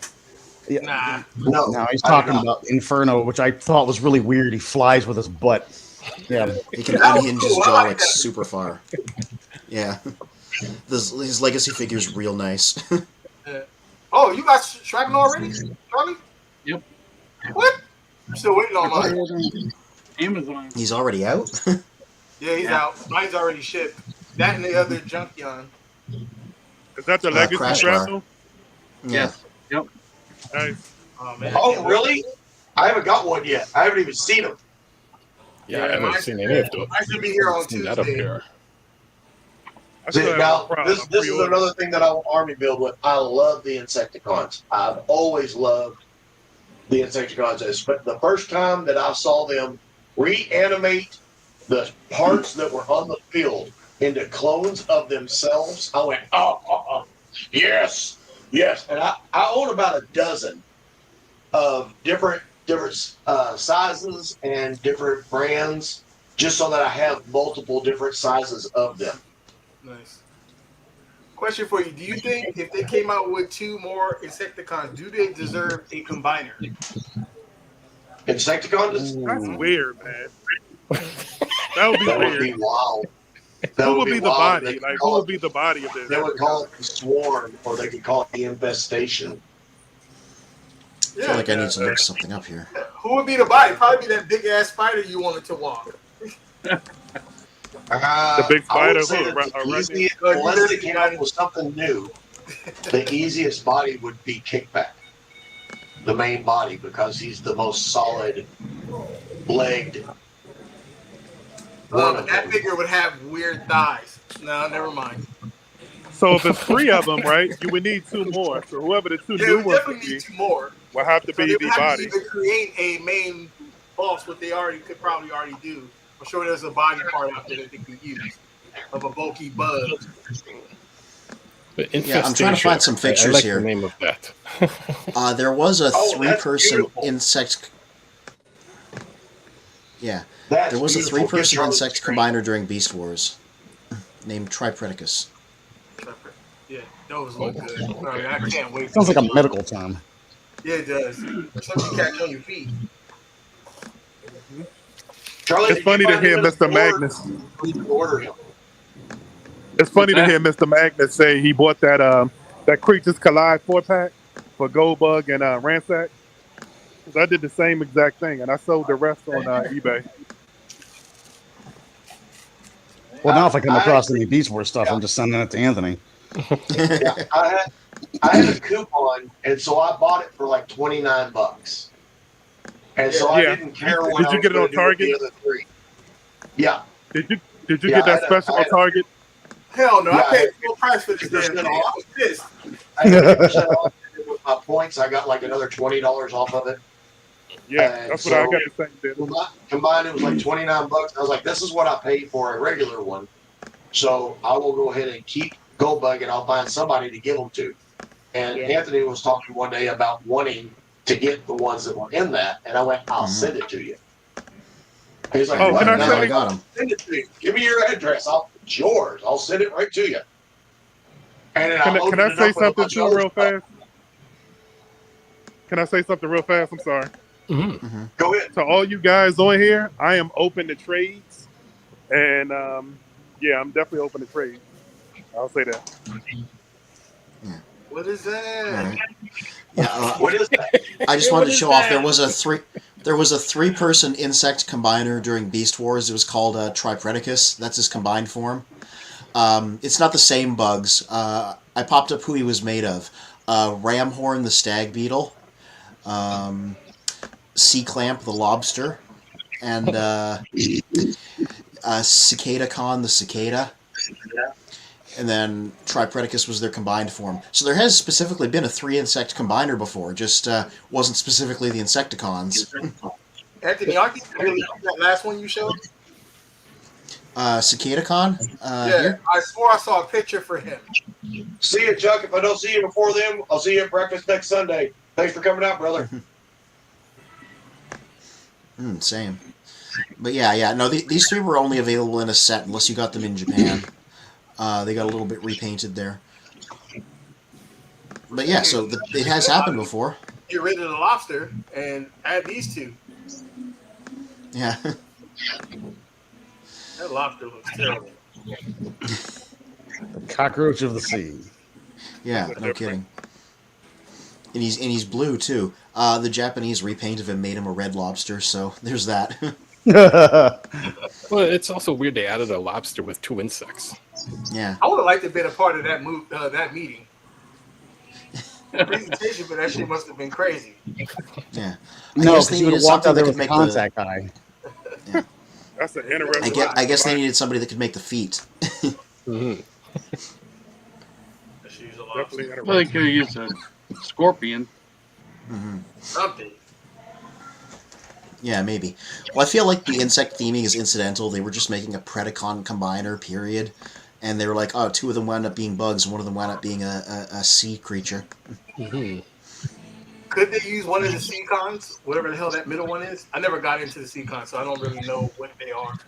Nautilator was the lobster there, so maybe he's a new form of that guy. Maybe. Snaptrap.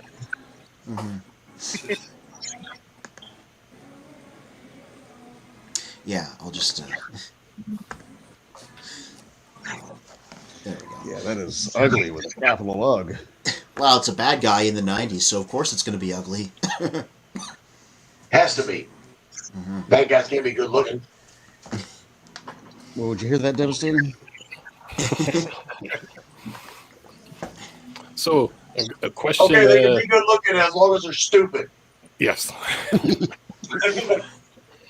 So a question for everyone, which was Magnus's question that I also put online. How much is too much for a new robot? Ooh. As long as you're not homeless because of it, there is no price. I'll tell you what I paid for mine from Big Mac Toy Store. I got my Unicron for $13. Well, but I don't buy I don't really buy expensive stuff, so anything north of 50, it's not a no, but it's I gotta consider this. This has to be a considered purchase. And once we get into triple digits, that's basically never unless I'm at TFCon making money at the same time. Yeah, I don't have a limit, man. If it's something I want and if I can get it, again, I'm not gonna go into like major debt, credit card debt, and all that kind Yeah. of stuff. I know better, but um, there's no real limit, for me anyway. But I refuse to pay a high aftermarket tax on things. Like I know Jonathan said he bought the Unicron for a big bad toy, so it was like $1,500 or something. 13. Well, I know it's going for like $1,500 after the HasLab price, and I'm not gonna pay that. It's pushing almost 2 now. Yeah, I'm not paying that. So I make sure I get all the HasLab, the Transformers ones anyway. So when I found out the Transformers were big like they are now, in my opinion, they're big. HasLab was already over for Unicron. I would have got in on the ground floor of it easily, without a doubt in my mind. Fortunately, one of my sites that I do regularly attend, which is Transformers Liberated, in my opinion, one of the best go-to sites on the internet, on Facebook. One of the guys posted in there that lived close to me that he had bought 2, and he was going to sell one for $1,000. Still silver. And so I contacted him. Well, come to find out, he was actually looking for some bots that I had in this room. And so when it was all said and done, I gave him $850 and about $60 worth of bots that I had here. And that's how I got my Unicron, my HasLab. Right there. But I'm in the exact same boat as Johnny. To me, if it's a piece that I like, it's a piece that I want. As long as it's not a scalper price, I refuse to use scalpers. Like I would not pay $120 for a Cosmos. I would hunt him down and find him first. But like brand new, such as my masterpiece Jetfire that's fixing to be released. I think he's a $300 piece. I didn't bat an eye. I went, oh yeah, buy. I had to put 25% down, and then I'll get him as soon as he's released. But yeah, if it's a piece that I like, it's a piece that I collect, it's a piece that I want. There's not a cap, in my opinion. Yeah, for me, they made an appearance in the G1 cartoon, I don't have a cap for. But if it's like a secondary one-off color, then I may revisit that and like, I don't know if I really want to pay that, or, I guess I have to see it. It better be a cool-looking figure if it's going to be something outside of my G1 realm. So I'll say the most expensive thing that I bought. The most expensive thing that I bought so far has been the Robeson, the self-converting Optimus Prime. That's the most I've spent. And I think that was like $7.99 or $6.99. That's number 2 on my list. Oof. Yeah. So I did get that. That's the most I've ever paid. Charlie, what about yourself? Well, right now I got MP44 Optimus Prime. That's I spent like just under $400, I think it was at the time. But I try to stay around 100. Like, if it's less than that, then I'm great. But if it was a little bit more, I start going, like 150, and I start really looking to see if I need it or want it. If it's like $200, then I really consider it or start thinking, like, have to go get a loan from the bank or something.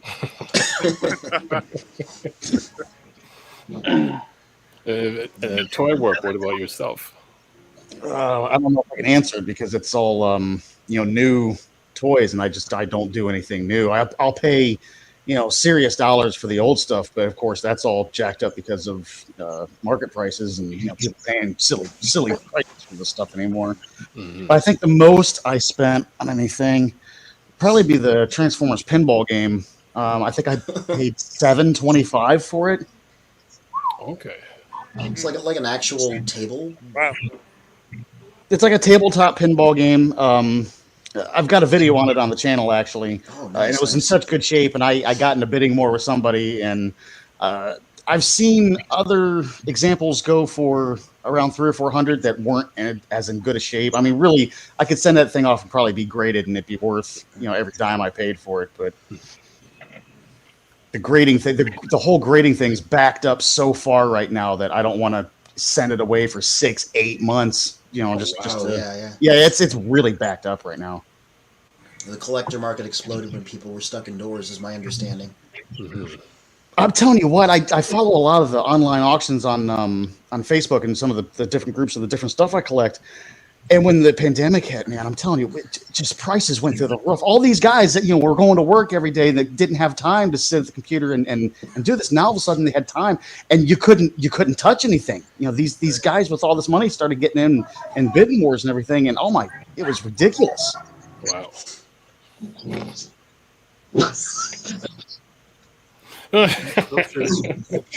is a pandemic collection. Yeah, that'll do it. Ooh, Throttlebot. Charlie, wait. Did you hit me up about the blue streak? Yep. Oh shit, man. Okay. Yeah, it's me. Yeah, you had me nervous. I was like, my app is broken, and I was like, the reason why I was doing that because the toy wasn't listed, so it'll pull up other stuff that is somewhat similar. So if I add that toy, I was kind of confused of which blue streak you wanted, so I put up 2, but I still got to put up the 18 plus. So I'm still looking for data for that one, and I'm gonna have it up this week. Okay. Yeah, every time I refreshed it, I guess because it wasn't on there, it just kept pulling up the same, like He-Man and all this other stuff. And I'm like, what the heck? Yeah, I'm gonna have that change to say not listed on the site. So I need to fix that. So Steven on YouTube says 131 to 200 I don't mind, assuming I don't have a lot of new stuff I can get cheap. But then also said if a dry month I'd be down in theory up to 500, since make that via playing around not work every month. Now going with the same question online, a few answers where one said any amount that negatively affects your ability to afford, important things, they would never get into that. Another person said, I don't have a limit, but I'm not going to sell my soul or anything I want just to get a figure that's too much. But they said the most they spent was $450 plus tax for the TFC toys hats combiner. Yeah. Someone else said $200 is their limit, with Power of Prime's Predaking for $184 and a Titan Scorponok for $181. Not bad.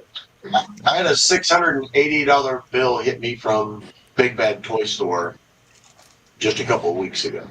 Ooh. Oh, they'll get you. They'll get you. They need a payment plan. Guys. What would you pay for a G1 Megatron? What would I pay for a G1 I wouldn't. I know. What condition are you talking about? Because I'm in the What condition, John? Huh?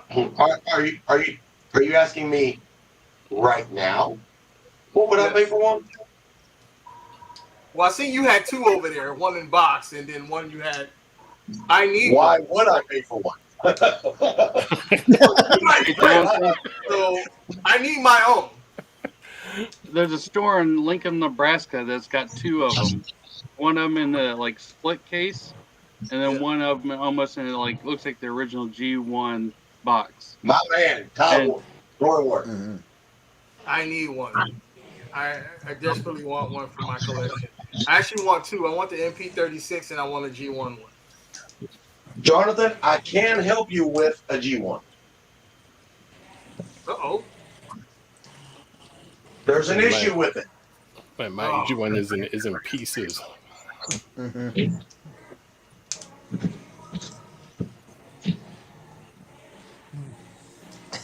Missing the arm. See the issue? Oh. And that's the hardest piece to find for him is the arm that holds the gun. And he's very tight. Not loose at all. He is a post rub. He does have the rub symbol on him. But yeah, I cannot find an arm for that one. I got that in a lot of parts. I bought a box of parts to repair a few other pieces that I had, and this was in it, missing the arm. And I was like, holy smokes, I just need an arm and all of his accessories. Okay, well, we need to look. And yeah, I've been searching for over a year.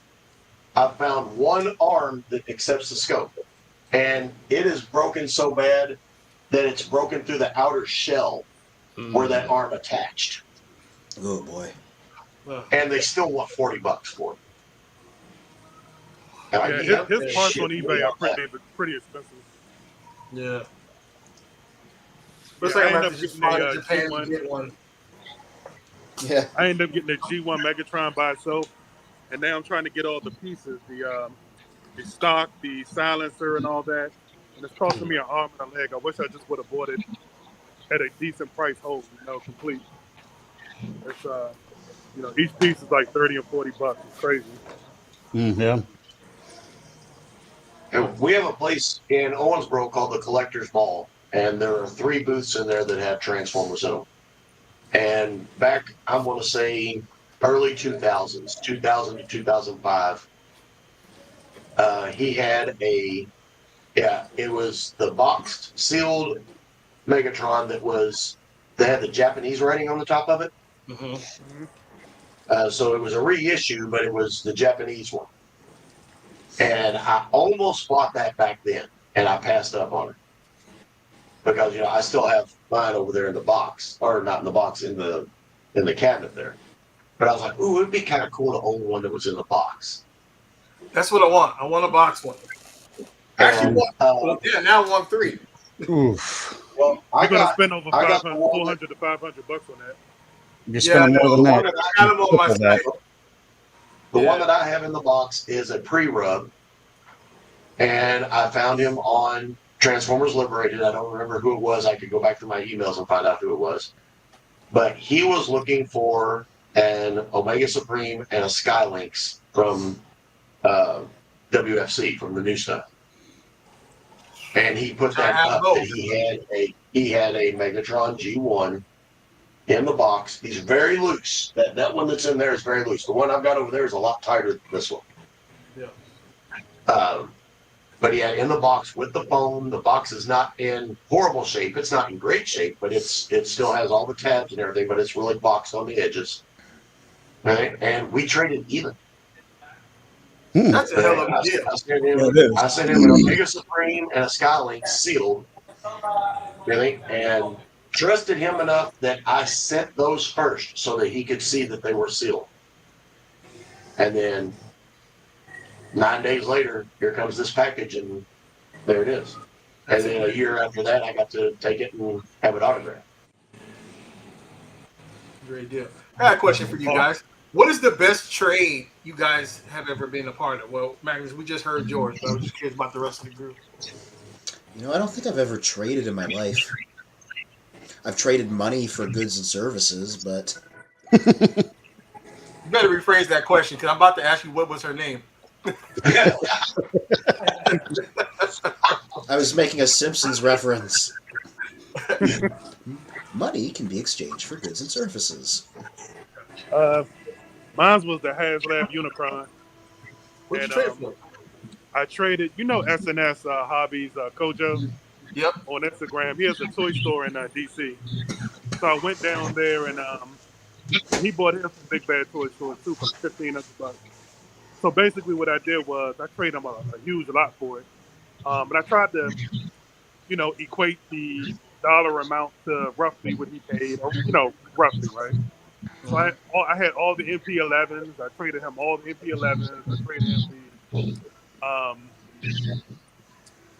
I had some X-Trans. I had Aegis, Trailbreaker, and Hoist. I gave him those. I gave him, a lot of third-party masterpieces that really I actually already traded and got newer versions or better versions than what I had. So I gave him a huge lot of that, pretty much those, and a couple of other little stragglers. It was definitely a fair trade, but I got the HasLab Unicron, man. That's one of my favorite pieces. Never transformed them. I left them in planet mode, and yeah. Nice. Troy, what about you? Oh, I man. traded for That one, Megatron. Maybe Megatron for that one. Oh, which Megatron did you trade? What was it? I think it's from the third movie. Dark of the Moon Megatron for a masterpiece Yeah. hot rod? Yep. That's a good one. That's a good deal. Great deal. What about you, Warp? I think my best trade ever wasn't Transformers. It was actually Mask. Where I was living at the time, a couple of houses down were having a garage sale, and they had all but like, I don't know, 2 or 3 of the Mask vehicles in a cardboard box. I had no idea what they were sitting on, right? When the sale was almost over, I had zero money in my pocket. But they were moving. That's why they were having the garage sale. And I had a bunch of Sterilite containers, like those big plastic, I don't know, probably like 20-gallon containers or so. I had a bunch of those. And I said, well, I really want those toys. I got all these containers. Can we work something out? And they're like, oh my God, those containers are so expensive. Yeah, we'll trade you. Yeah. Oh yeah, sure. And I got all but like 3 of the Mask toys in one shot.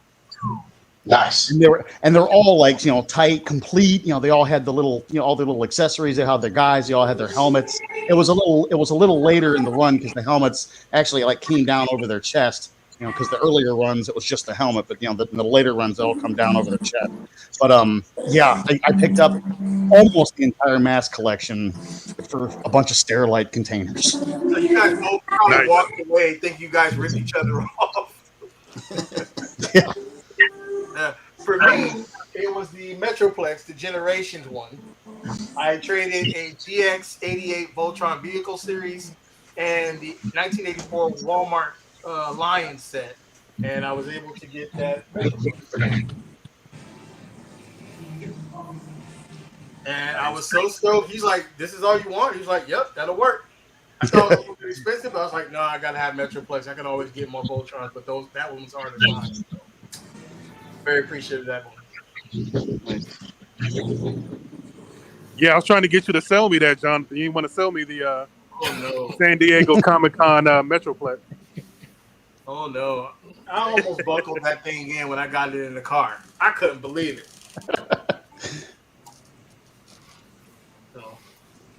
Yeah, maybe one day if they, you probably don't want it when they release that other one, that 4-foot one, which I'm going to get that one too whenever they decide to drop it. Well, I'm waiting on the Fans Toys body to drop whenever. That might not come out for 10 years, but I'm waiting on it. Yeah, for format, yeah, I'm sure they'll do it. Shit, I was waiting for Dead End, but then they never dropped them, so I got rid of the rest of the Fan Toys. Now I regret it because, the Minnesota we got with Hasbro's kind of stuff hard, but I really wish I would have kept those things. Did they just straight up not release the final limb? No word, no news, nothing.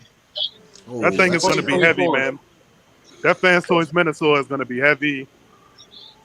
But they released like 8 other figures since then. It's like I know. Weird. Mm-hmm. Look how long it took them. Look how long it took them to release the Soundwave. The renders came off of that a long time ago. Yeah. Well, it has to be something they can't figure out as far as transforming it, or it must, suck, the way they have it now. So, but I didn't think it would be that complex. I heard Takara and Hasbro was putting heat on them, so they they couldn't release certain figures. Well, I'd imagine the official ones coming. Yeah. So, have y'all seen the X Transbots Master X MX41? The new Devastator that's coming out? Mm-hmm. I saw pictures of it. Yeah, it looks good. Yeah, it looks real good. I went ahead and pre-ordered him. I tell you, man, I had the Toy World, the Constructor, and that thing is just awesome, man. I love it. That's another thing I paid a lot of money for. I think I paid like $600 for that damn thing. But it's awesome, man. That's my Devastator. I don't need. I'm gonna just. Which one you have? The green one? Yeah, the green one. I don't have the weather version. I have just the original. By Toy World, it's called Constructor, and it's just outstanding, man. Just outstanding. I love They it. did that. Damn, I would I have had loved the that gun. Superion too from Toy World. It was great too. Is it better than Zetas? Well, it's the same. Oh, okay. Zeta and Toy World are the same. Oh, I didn't know that. Yeah, because that's actually the Superion is Zeta. I think it's called Superitron or something like that. And I bought the Armageddon, which was the Bruticus from Zeta as well. Just they're the best when it comes to masterpiece combiners, in my opinion. It's not even close. The only Superion RJ I had trying to stay down there. was Combiners Wars, and that was pretty tight. I couldn't hear him. I said the only Superion I have is from Combiners Wars, and I got both of the upgrade kits for it, and it's pretty tight. Yeah. Yeah, I bought the Takara, the Dinobot, was it Volcanicus? So I did get that, but I had to get the upgrade kit because I didn't like it without the upgrade kit. But with the upgrade kit, it's outstanding. I love it. It's just small, but I like it. You know, we're getting the core class Dinobots. Really? Okay. Yeah. I've not been a real fan of the small ones. I bought a Megatron and a Starscream just so that I could display it with my Jimbo oversized Bruticus and have that scene where Starscream's standing on his shoulder and he's holding Megatron in his fist. I bought those just for that. And this weekend I was walking around Target and I was looking at what they had in there. And there's Sludge, and I pulled them down. And I was like, man, I turned them over. They're combiners. Yeah, I got two of them right here. I did not know on that. the back of it, it says 1 of 6 Volcanus on it. So evidently, we're going to get a Slash as well. Yeah, these two combined to the torso. Maybe I can pull that off. I just need the instructions, which are right here. So I went ahead and bought my Sludge. So now I got to hunt down a Slag. Yeah, when I get home, I had 3 of them. I have Sludge. Well, no, I have 2. Sludge and I can't forget the other one. Yeah, check them out.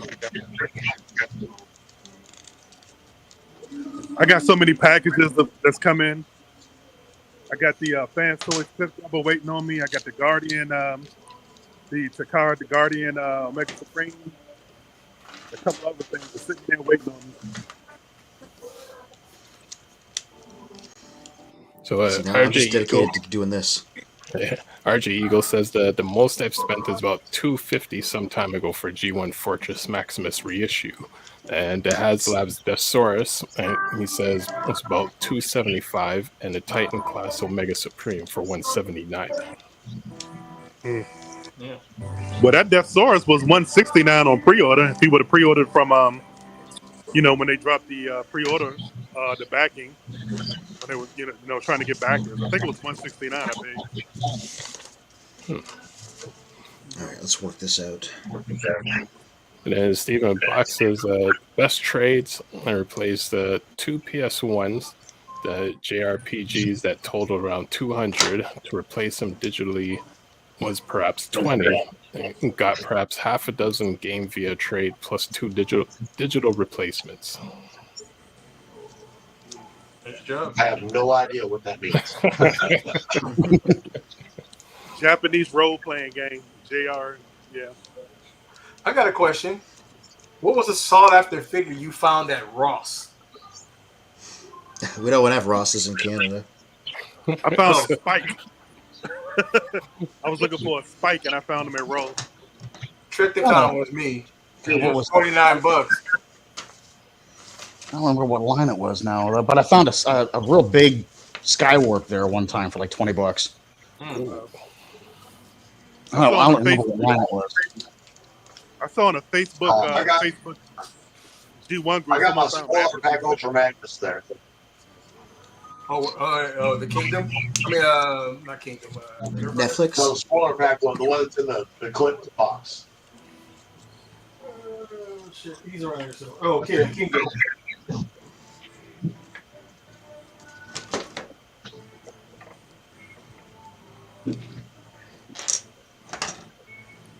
Yeah, that's a lot of work for a core figure. Yeah, it's pretty complex. Over there, man. I'm still nice. working on it. I got the Nemesis Prime one in that box, in the black, the darker. What gray. is that, Mr. Magnus? Ultra Magnus. That's the spoiler Ultra Magnus. Oh, was that the surprise box? Yeah, the one that surprise came with the box. Energon cubes. I actually thought they were going to blow that up. I'm surprised we haven't gotten more of those. But then again, Netflix decided to not do a new cartoon, which they should have. Get over here. And Anthony's putting in some work. Yeah, it's a pretty complicated combiner, surprisingly, for the size. And this is just the torso, because that's all that's been released, at least in my area. Grimlock is one of the legs. Okay, so... Okay, Mr. Magnus is showing off.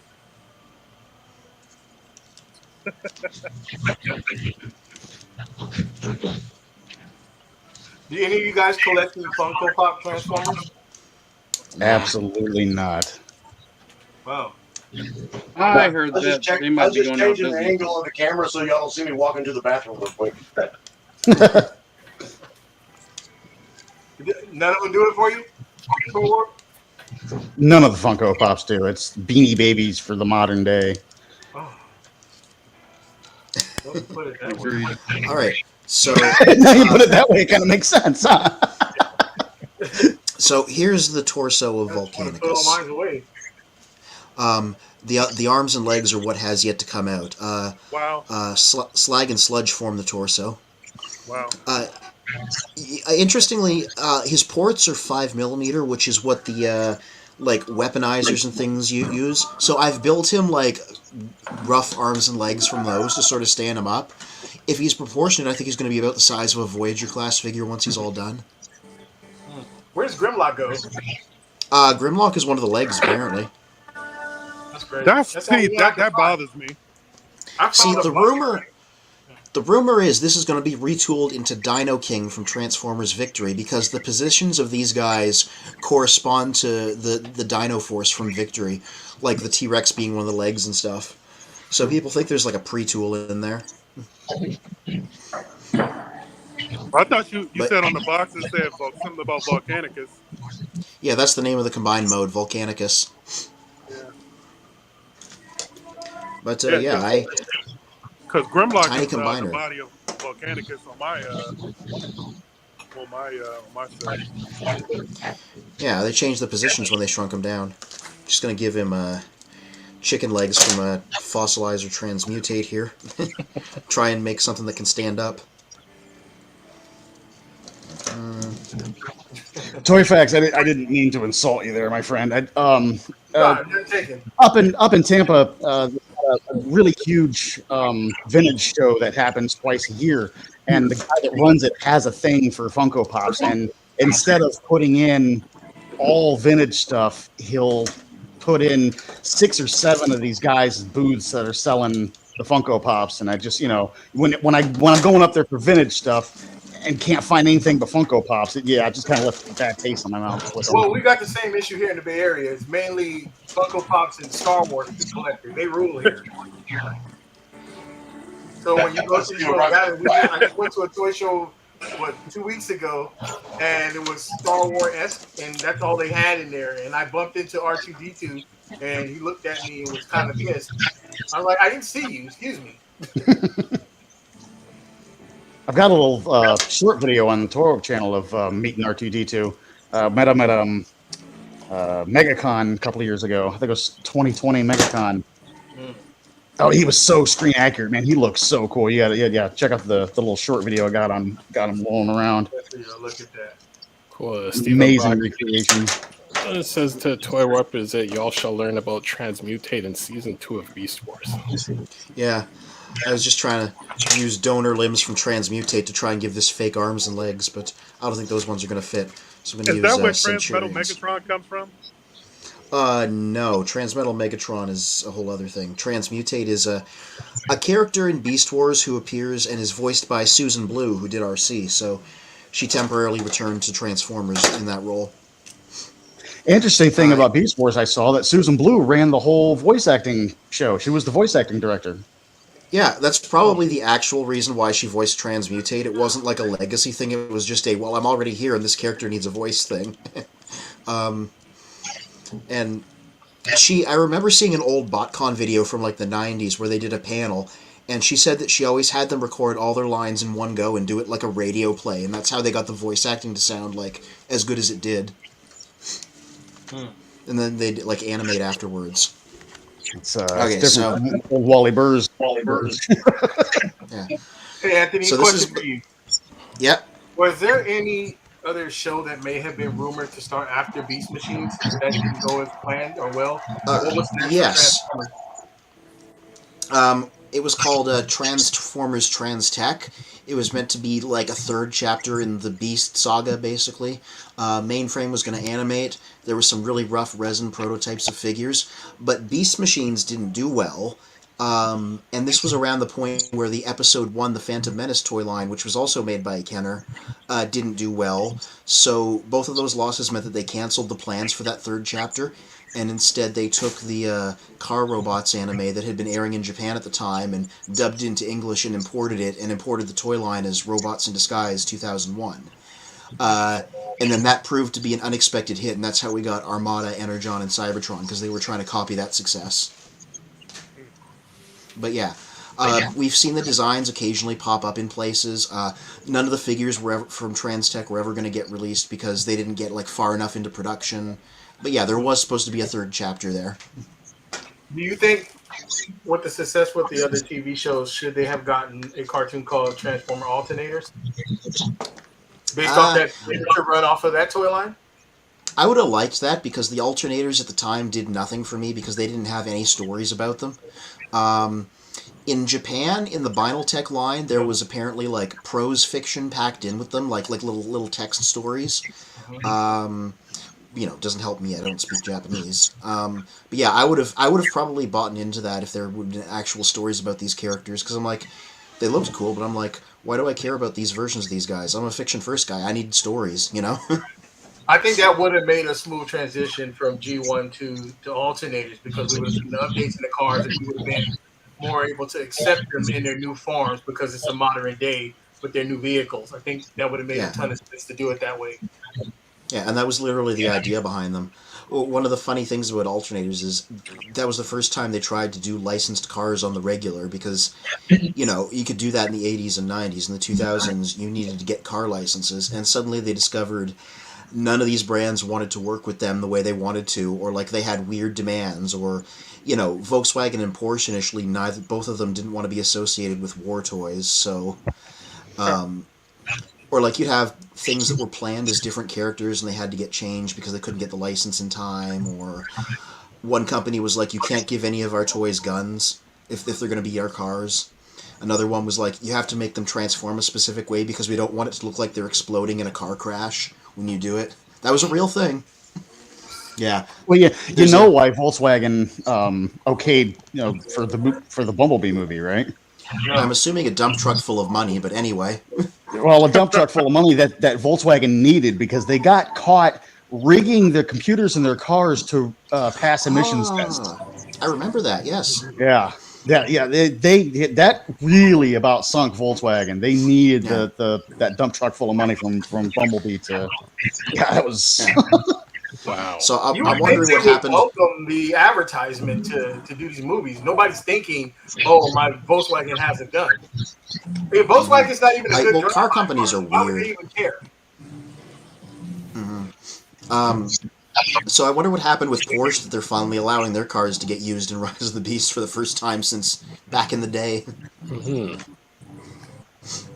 So, not to put too fine of a point on it, but we need to get back to the questions because, I get up really, really early. We're already at the time where I normally cut out. Right. Are you still driving 2 hours a day to work? Magnus, are you still driving 2 hours a day to work? Yes. Holy cow. An hour and 25 minutes each way.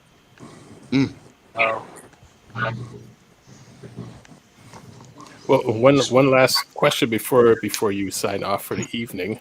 Has there been? I allotted to 9:30, so we can do as many questions as we can. But I've got another half an hour, then I gotta get to bed.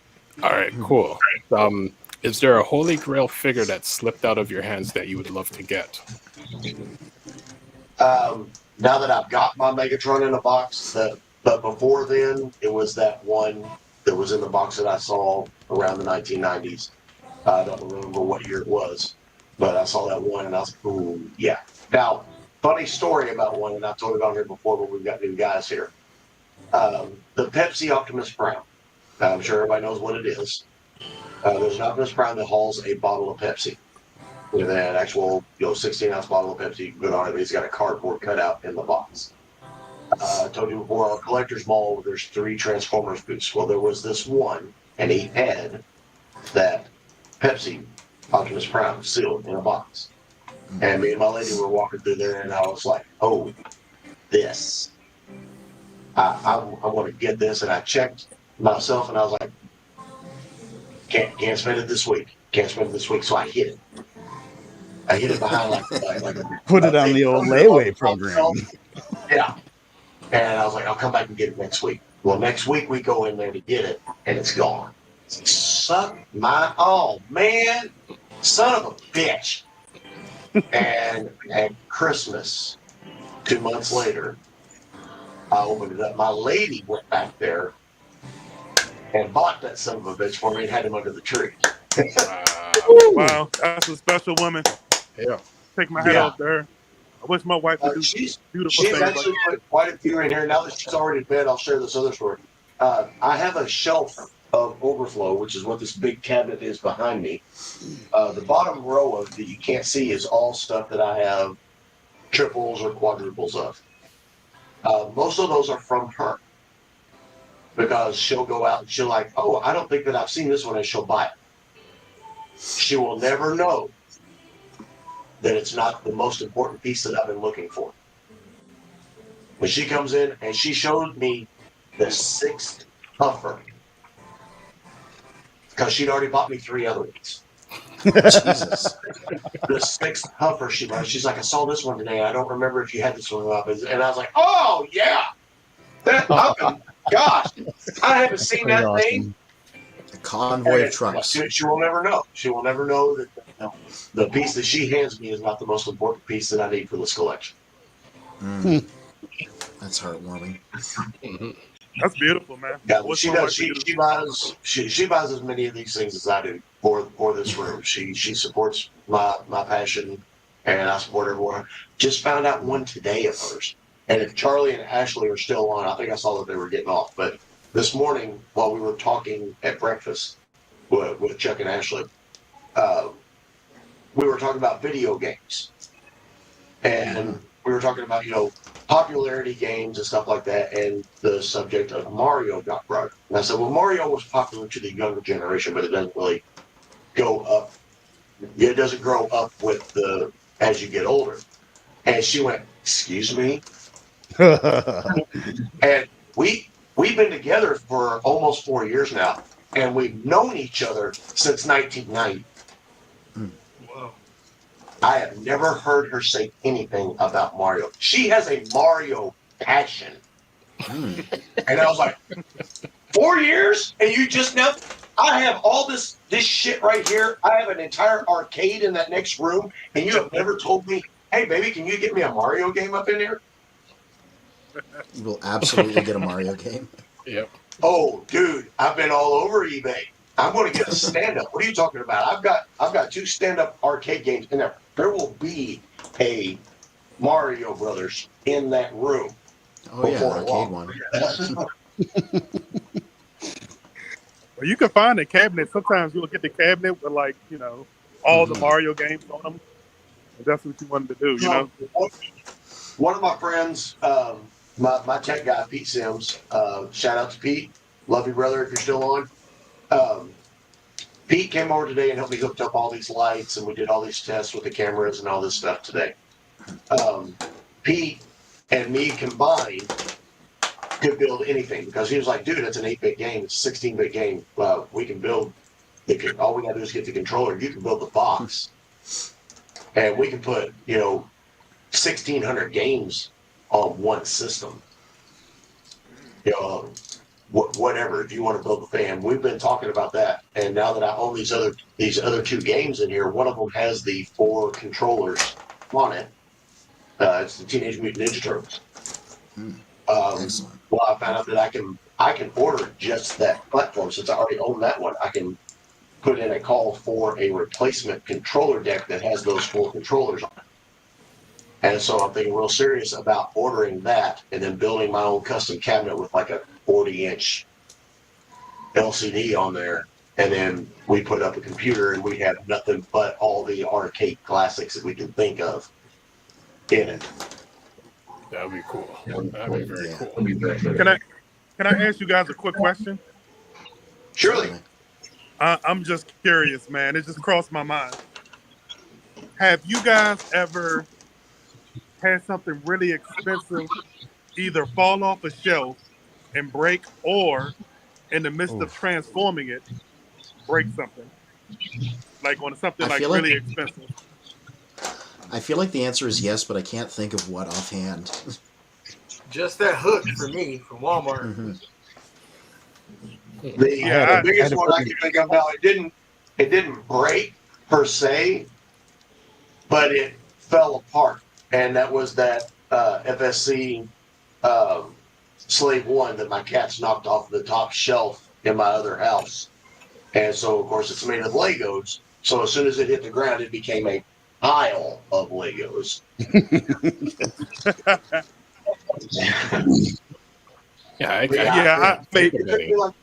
It took me like 2 months to build that thing, and it's still, all the pieces are still over there in a box. I made a huge mistake, man. And actually, I think you gave me some advice, Mr. Magnus. You told me there was an easy way to reinforce floating cells. And this is before I even thought about doing that. I put that heavy Toy World combiner, Superitron, on a floating shelf. And I thought it was up there. You know, I had him leaning against the wall with all the weight, kind of on the back end where it was more secure. And the damn thing fell, man. And just shattered the Fireflight, whatever the name for the world name is for Fireflight.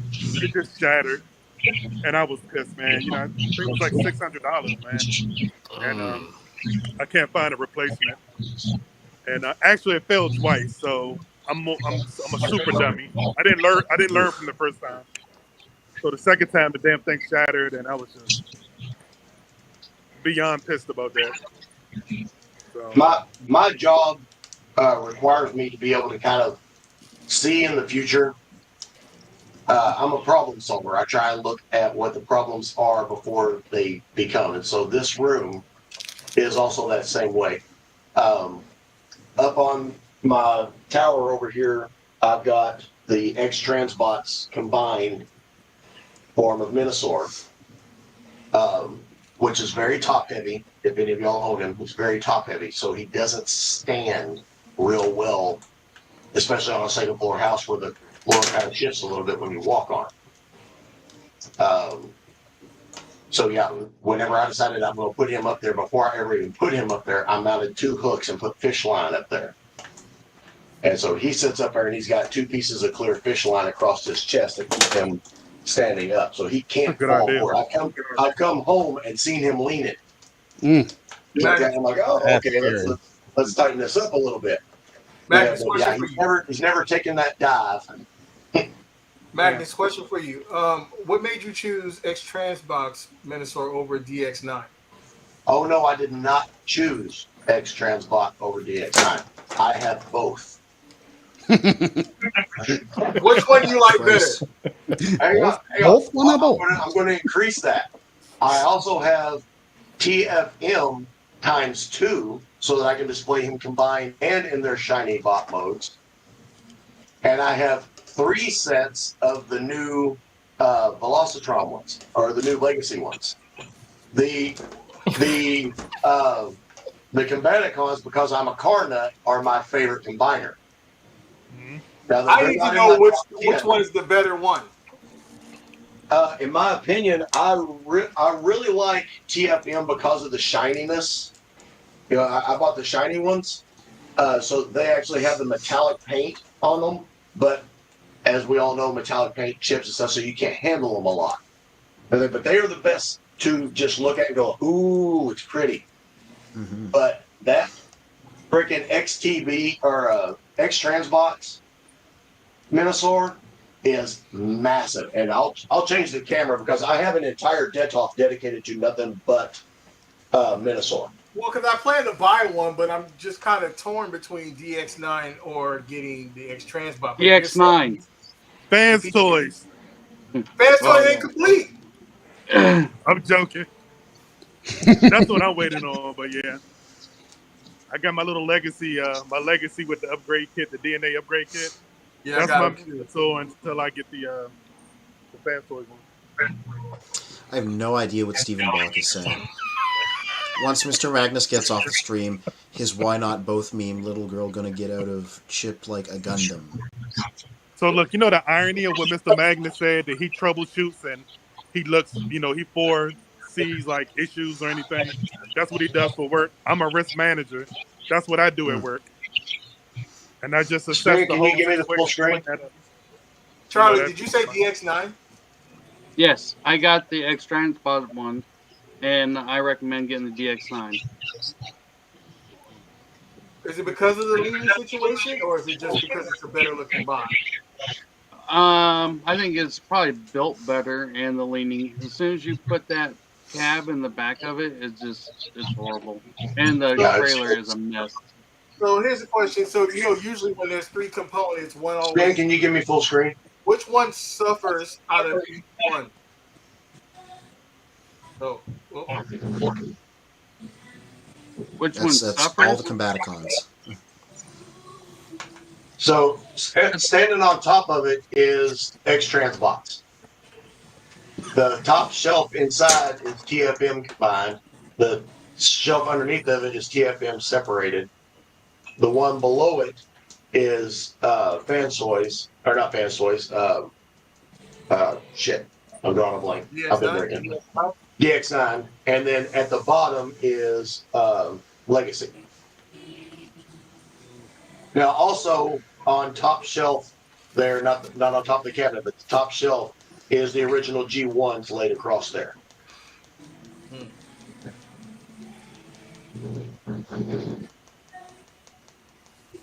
Nice. Yeah, that great big, I think he's called Monolith. Is that right? Sounds right. X-Transbots, is he called Monolith when he's combined? I believe so. Yeah. What you can't see is underneath of his arms on the wall, there are two fish hooks and there are two pieces of fishing line going across his chest. They keep him from tumbling off the top of that. Yeah, I think I'm going DX9. That's you shouldn't have to do that with a figure that costs that much amount of money. Yeah, once you put Gravestone in the back of him, Gravestone's like 60% metal. And once you put him in the back of him, he becomes extremely top heavy. Now, all honesty, you don't have to put him in there. You only need the trailer and the 4 bots. Oh, so what's the point of putting him on there? Just because he's there.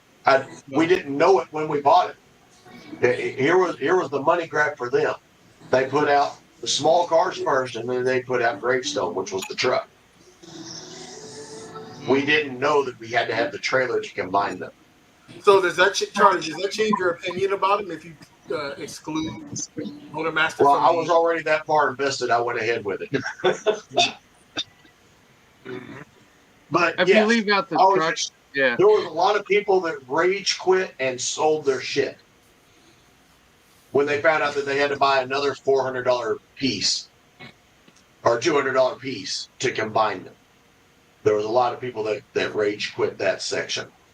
And that's speaking towards X-Transbots, correct? Correct. But in my opinion, he looks a lot better. He is top heavy. He's extremely top heavy. But like I said, once you put Gravestone probably weighs a pound by himself, if not more. And when you put him in that center chest on the back, he's just basically folded up into a cube, and he snaps into the chest. And it makes him extremely top heavy. Just hearing that's a point for a DX9. What about robot mode? Individual bots, who looks better, DX9 or X-Transbot? X-Transbots look extremely cartoon accurate. They look like they crawled out of the screen. Okay. And what about vehicle mode? Vehicle mode, same. They look really good. And you can see the vehicle mode of the DX9 down there below. DX9, the car robots are going to be taller than the MP figure stuff. Correct. Yeah. How are the if you want individual the- robots compared to fans toys, Mr. Magnus? Say again. How are the individual bots for the DX9 and X-Trans bots? How are they compared to the fans toys ones? I don't know because I don't own the Fans Toys ones. Oh, I thought you said you had it on the third shelf. No. I have DX9 and X-Transbots. Gotcha. I had the fan toys. The fan toys were dope. Outstanding. I don't know how you can get much better than that. I love those. I got tired of waiting on that, TFM. so I sold them. TFM, No, I meant just an in my individual opinion, is a box. great piece, but they're not as tall. They're not as MP accurate.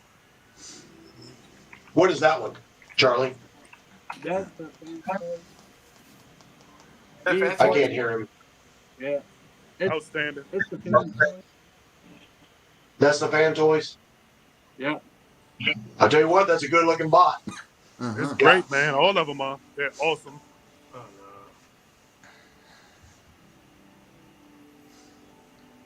Yeah, that guy standing on top of that tower right there, he will not fit in a Detolf. What is he, about 22? I don't know. Let me see if I got a tape measure in here. Be really odd if I don't. I do.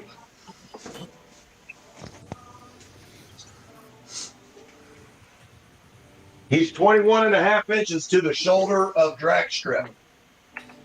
Interesting. Probably 22 inches. Yeah, he's massive. Yeah, that's big. Whereas TFM right there, which shout out TFM. TFM makes a great piece. I love that piece. That was my first MP Minosaur, and that's kind of what got me bid on it.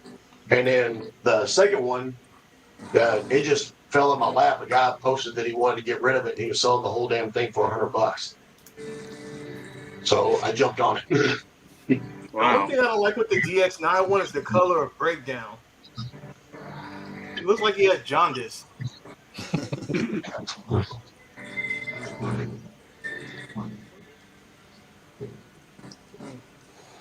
Yeah, it looks like you have to give and take which one you go with. So, like I said, Hasbro is you have to do all three of any type of a triple changer that's perfect. Usually one's going to lack out of the three.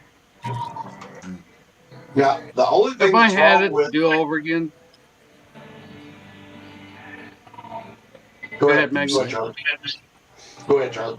I was going to say, if I had to do over again, I'd probably get the fans toys, but like waiting forever to get the final pieces, I could see it being annoying. So if you're ranking them in 3, would X-Transbot be 2 for you, or DX9 would be 2, then X-Transbot's 3? I'd get X-Transbots would be 3, and then DX9 2, because I heard the build quality on the DX9 was a lot better. Like once they're combined and everything, I don't know from experience. I'll say from my experience, I like DX9 as a company that releases more better than the X-Transbot. Even though X-Transbot, they have gotten better. Like I like the Defensor releases they released. They were pretty cool, even though I did end up selling them for the MMC one because I like MMC better. But yeah. The TFM one is my favorite. It's a little shorter than the other ones, but the metallic paint job is what really does it for me. And the fact that they're the same vehicles that they were, but they're in the updated styles of today's vehicles. You know, it's still Lamborghini, Porsche, Mercedes, everything, but it's the updated versions of those vehicles. It's not the ones from 1986. Also, it's the IDW version where the leg bots are on the front instead of on the back. That never made sense to me. God, that never made any sense to me. Same here. Which one? That they were on the back? Yeah, the G1 being, he looks like his legs are backwards. Yeah. They got boots on or some shit. Yeah. I got a question for Spin, actually. Okay. How come I've never seen you show any toys? They're all boxed away right now because from like a few moves, I haven't set my shelf and everything back up yet. Okay. So, but I Well, do. he's have the got a box. show to run. Yeah, but I do have that like one of the crates next to me if I feel like pulling one of them out to play around with. Charlie, was that DX9 you just held up? No, that's a Magic Square. That's probably the best defensor I've ever owned. That looks like that shit what Hasbro should have been. That looks good, man. It's very skinny in a good way. He's tiny. You can put the cars on the front or back. Oh, that's important. You can I'll tell you what, though, the Legacy one. Or the Legacy one I just combined because my last load of stuff from Big Bad Toy Store had my breakdowns in them. That's a solid bot. It is. I'm not disappointed in it at all. The Especially Legacy version. If you get that DNA upgrade kit, it makes it even better, you know? It's actually sitting at Big Bad with my two Guardian robots right now. I mean, so whenever I get two more things off my list in there and send it, everything I'll have it. Hey guys, wife is going to the gym, so I need to hop off before it gets too late for it. I will catch you guys next time. Peace out. All right, sir. Good Thanks seeing you, for Toy coming Flex. by. Later, gents. Yes. While I have a moment of silence, shout out to my configuration I built for Volcanicus using Transmutate's parts.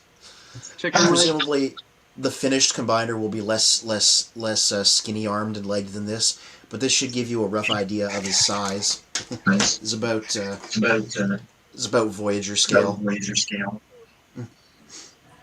Presuming things are roughly these proportions.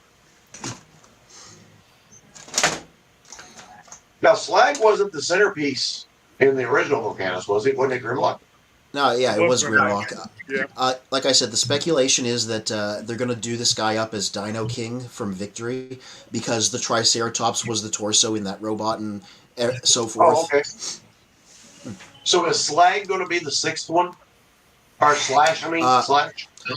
No, it's a new character named Scar that's an Ankylosaurus. Oh. That's one of those ones with the spikes on the back and the like mace flail tail. Yeah. Yeah, we've seen it already. The only one we haven't actually seen pictures of is Snarl. They've confirmed he's coming, but we've seen Grimlock, Swoop, and the new guy Scar, and they all look pretty solid. They're just little Dinobot designs, and they don't look too compromised to make them into a combiner, which is always great to see. All right, Span, you got time for one more question. One more question. Let's see. I mean, you've kind of naturally answered all of the questions. Well, I guess the one funny one is boxed or unboxed.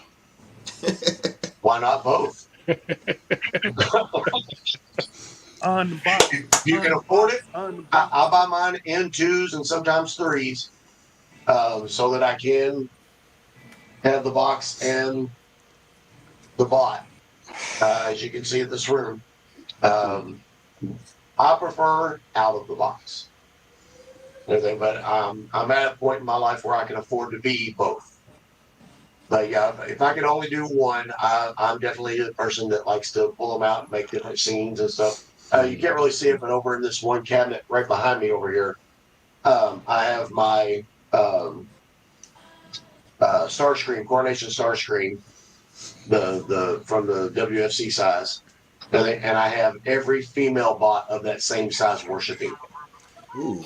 And it's the same thing I've done over here in my masterpiece set. That's why Nicey is in this position. because she's actually cradling one of his null rays in her open hand. But yeah, I have all the female bots worshiping Emperor Starscream in both cabinets.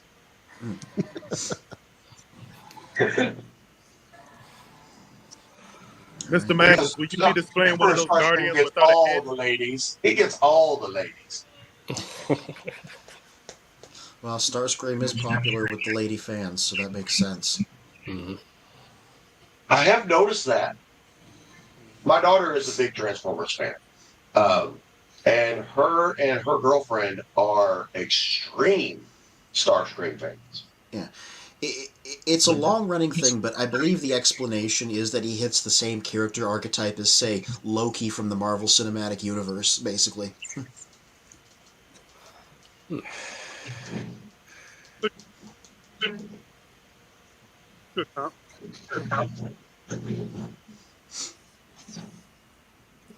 So is that it? You guys have. I'm just sitting here looking in the background. Everyone's collection, man. It's just kind of. I'm tearing up just looking in the background of these guys, man. It just makes me. I miss my hobby run, man. I'm on vacation. I love it. Yeah. It's outstanding. Yeah, man. I always love seeing that to row of display. multicolored jets. Love it. Mm-hmm. Oh, that's one of my prizes right there. I love the Tetra Jets, and it's because when we were kids, we never had them. Yeah, That's now true. you have all of them. We used to have these little shipping boxes, and I don't remember what Dad got them in on, but they were just these triangular things that would be on top of stuff, so that you didn't stack things on top of them. And it was something that came. My dad used to own a construction company when I was a child. And so these things came in, and so they were just these cardboard triangles, and we used to paint them, with like watercolors and markers, and they were our Tetrajet forms to fly around, and then we would take our regular G1s and go and stand them up. And we had a Tetrajet form, but of course it didn't transform. It's just a triangular piece of cardboard or pyramid-shaped piece of cardboard, and we would fly that around here. There we go. Oh, that's clever. We're back on Cybertruck, so that's fly with me. Nice. Cool. But I know it's time for Mr. Magnus to sign off, but we had a lot of fun going through like all the questions and just hanging out, as we do every week. Mm-hmm. Thank you for having me again. Thanks for letting me be the star. I'm going to shout out to this ICO again. Yeah, that thing's camera. really nifty. Yes. Yeah. It's AI Coco. That is that tracking camera. It's super cheap. Like I said, if you have Prime, it was $55 for me to have it delivered. Mm-hmm. That was price and everything. I think without Prime, it was like $79. Me and Spin looked it up earlier. Mm-hmm. But it's a great little camera. It's a lot of fun. We had a lot of fun messing with it today, and you all saw what it did in here. I just bought We'll one, see where it so- goes from there. I'm going to contact them and see if I can get sponsorship. Yeah, no kidding. Oh, definitely. Guys, it was a pleasure. For all our viewers, thank you. And come back and see us again. Okay. Peace Have a out. good night. All right, have a good Magnus, night. see you next week. Yeah.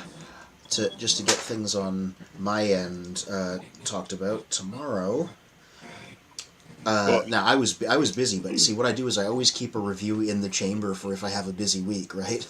So I wrote up Red Series Cheetor, which Bill actually did send me in his little care package, because I'd never had a Red Series figure before, so I decided to take a look at what those are like. So I got that.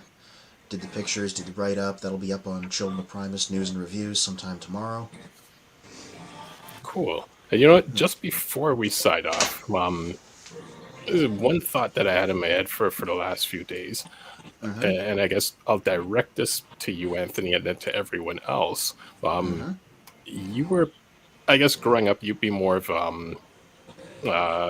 oh, great. No, I forgot the word for it. Power Rangers. It's like you were more of a Power Rangers fan growing up, I'm guessing, or a fan of.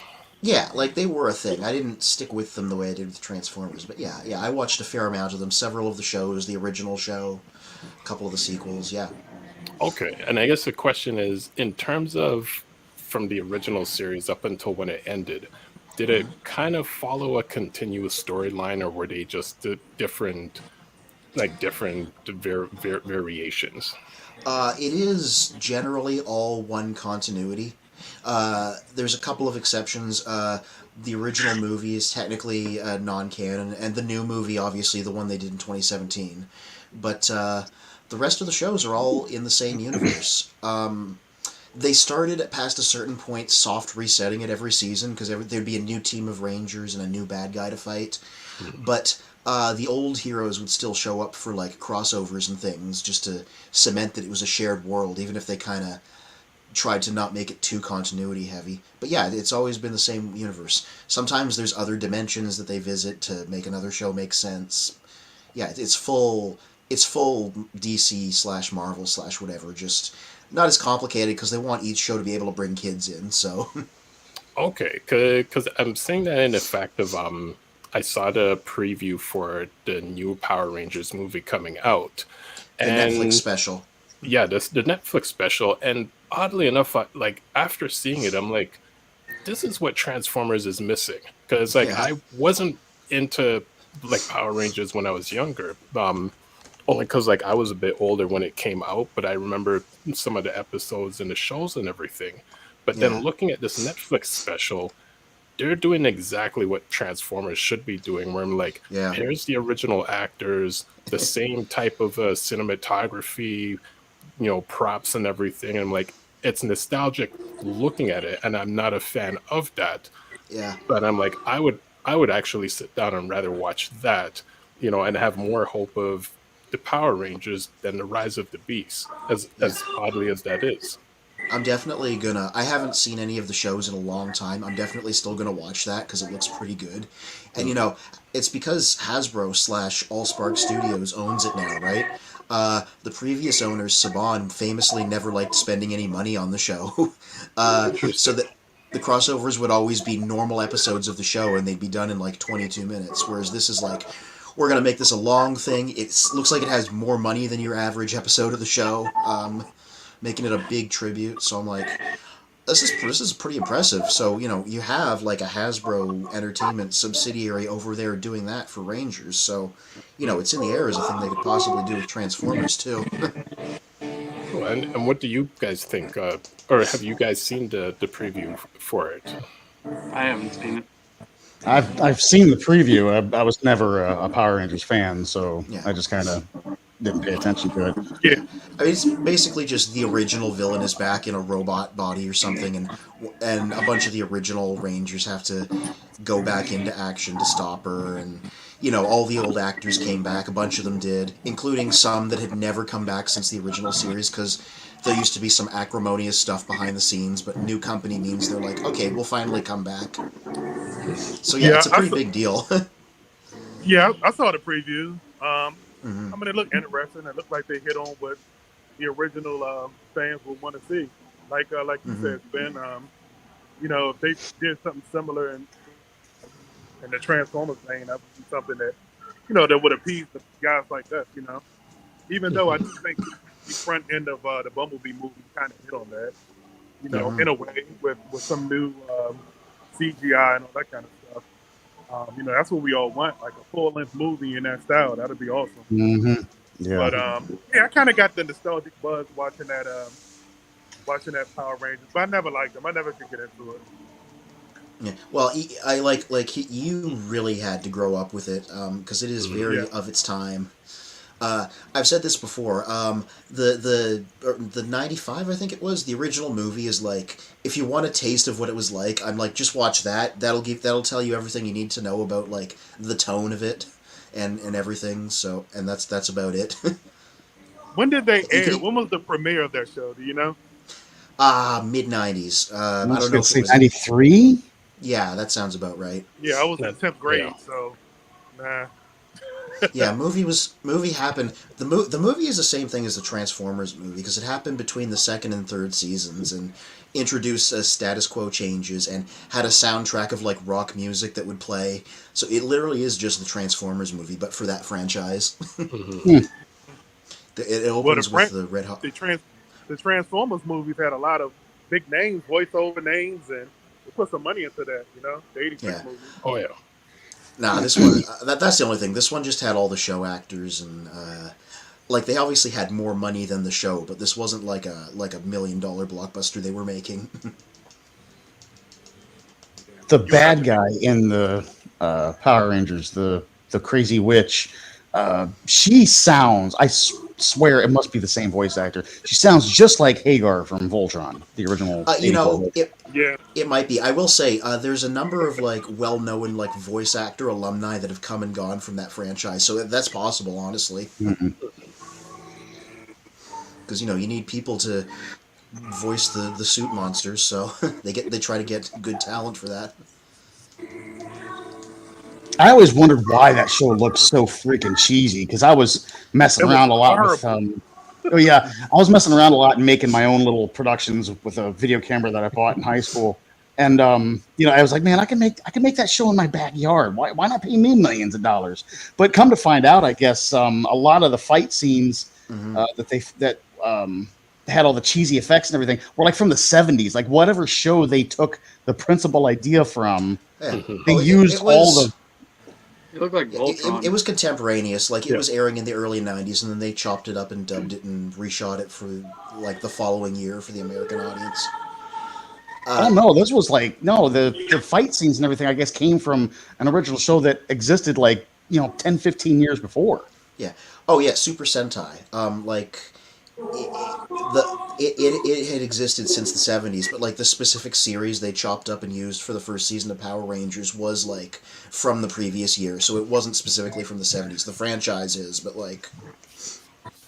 Okay, then that doesn't excuse the terrible effects. I was, once I found that out, once I heard it was, from all that stuff was from the 70s. Oh, okay, yeah, that I can forgive, but now I can't forgive it if it was just a year-old series that they chopped up. Yeah. I mean, the American side of production was like really cheap. That's because that's what the company was about. They were like, oh, we only have to film half a show. Though. It seems like that's what they were going for. Like, I don't think they were really trying to, pass it over being anything than what it was. It was goofy.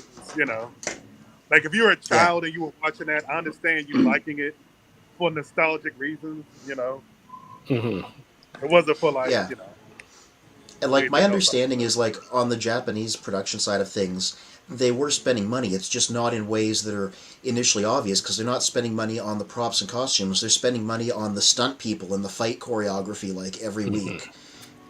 That was like where the cash was going, and like the Godzilla miniatures for them to stomp their robots and monsters around the city.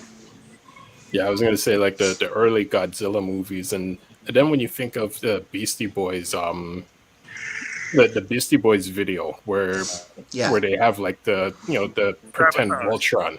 Yes, not Sabotage. Intergalactic. Like intergalactic planetary. Yeah, like I mean, it's just they're just having fun in the robot suits. It's like you get tuned, you dialed into it because it's fun and it's goofy, but it's it's cool. Exactly. Yeah. Yeah, they still have a following though, man. The Power Rangers, I'm surprised how many people are into them, man. But well, you know what it is? They never ended. Like, there's still a current series. They never stopped airing. There's always been a season of it because it's always been not too expensive to produce when half the show is already made in Japan. So even when it wasn't popular, they were still making it. So it's been pretty continuous since the early 90s. That is crazy. Yeah. I thought you were going to say it's still a curse. Nah.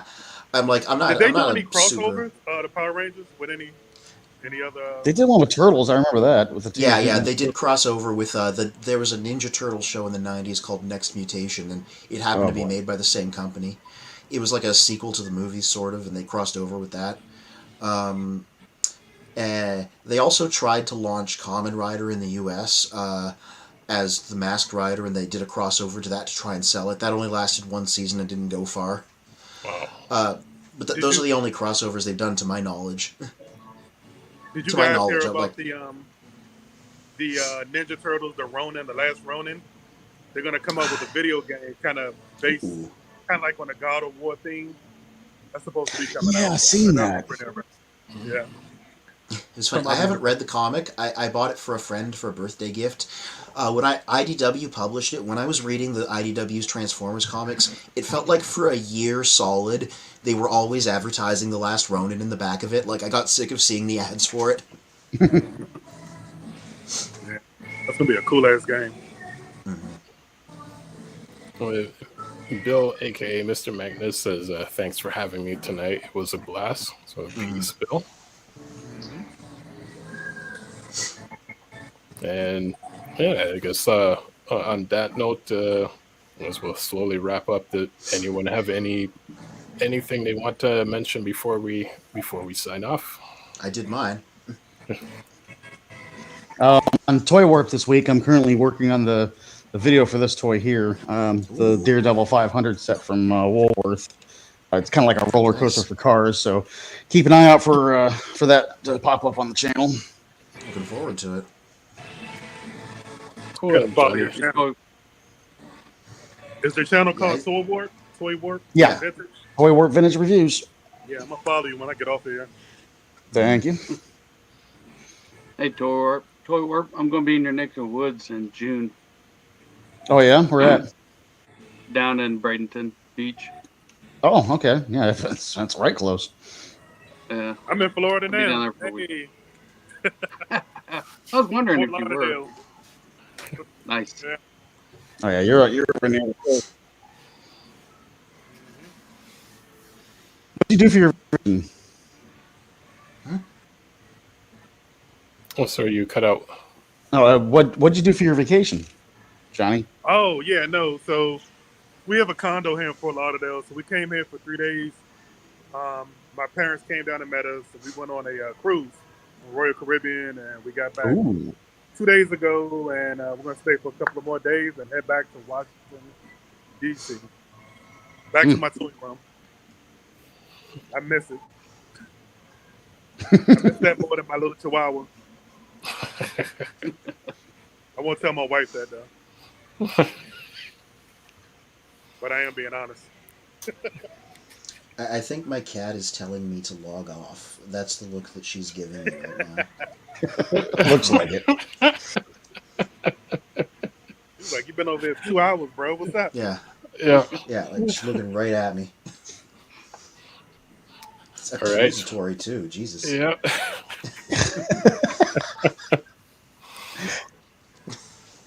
Well, Yes, on that note, thank you for everyone who came by in the comments. Thank you guys for joining in once again, and everyone else. Subscribe to all of our channels. Like our videos, and say a good night and peace out to everyone. You too. Thank you, guys. Yep. Fun as always, guys. See you next time. All right.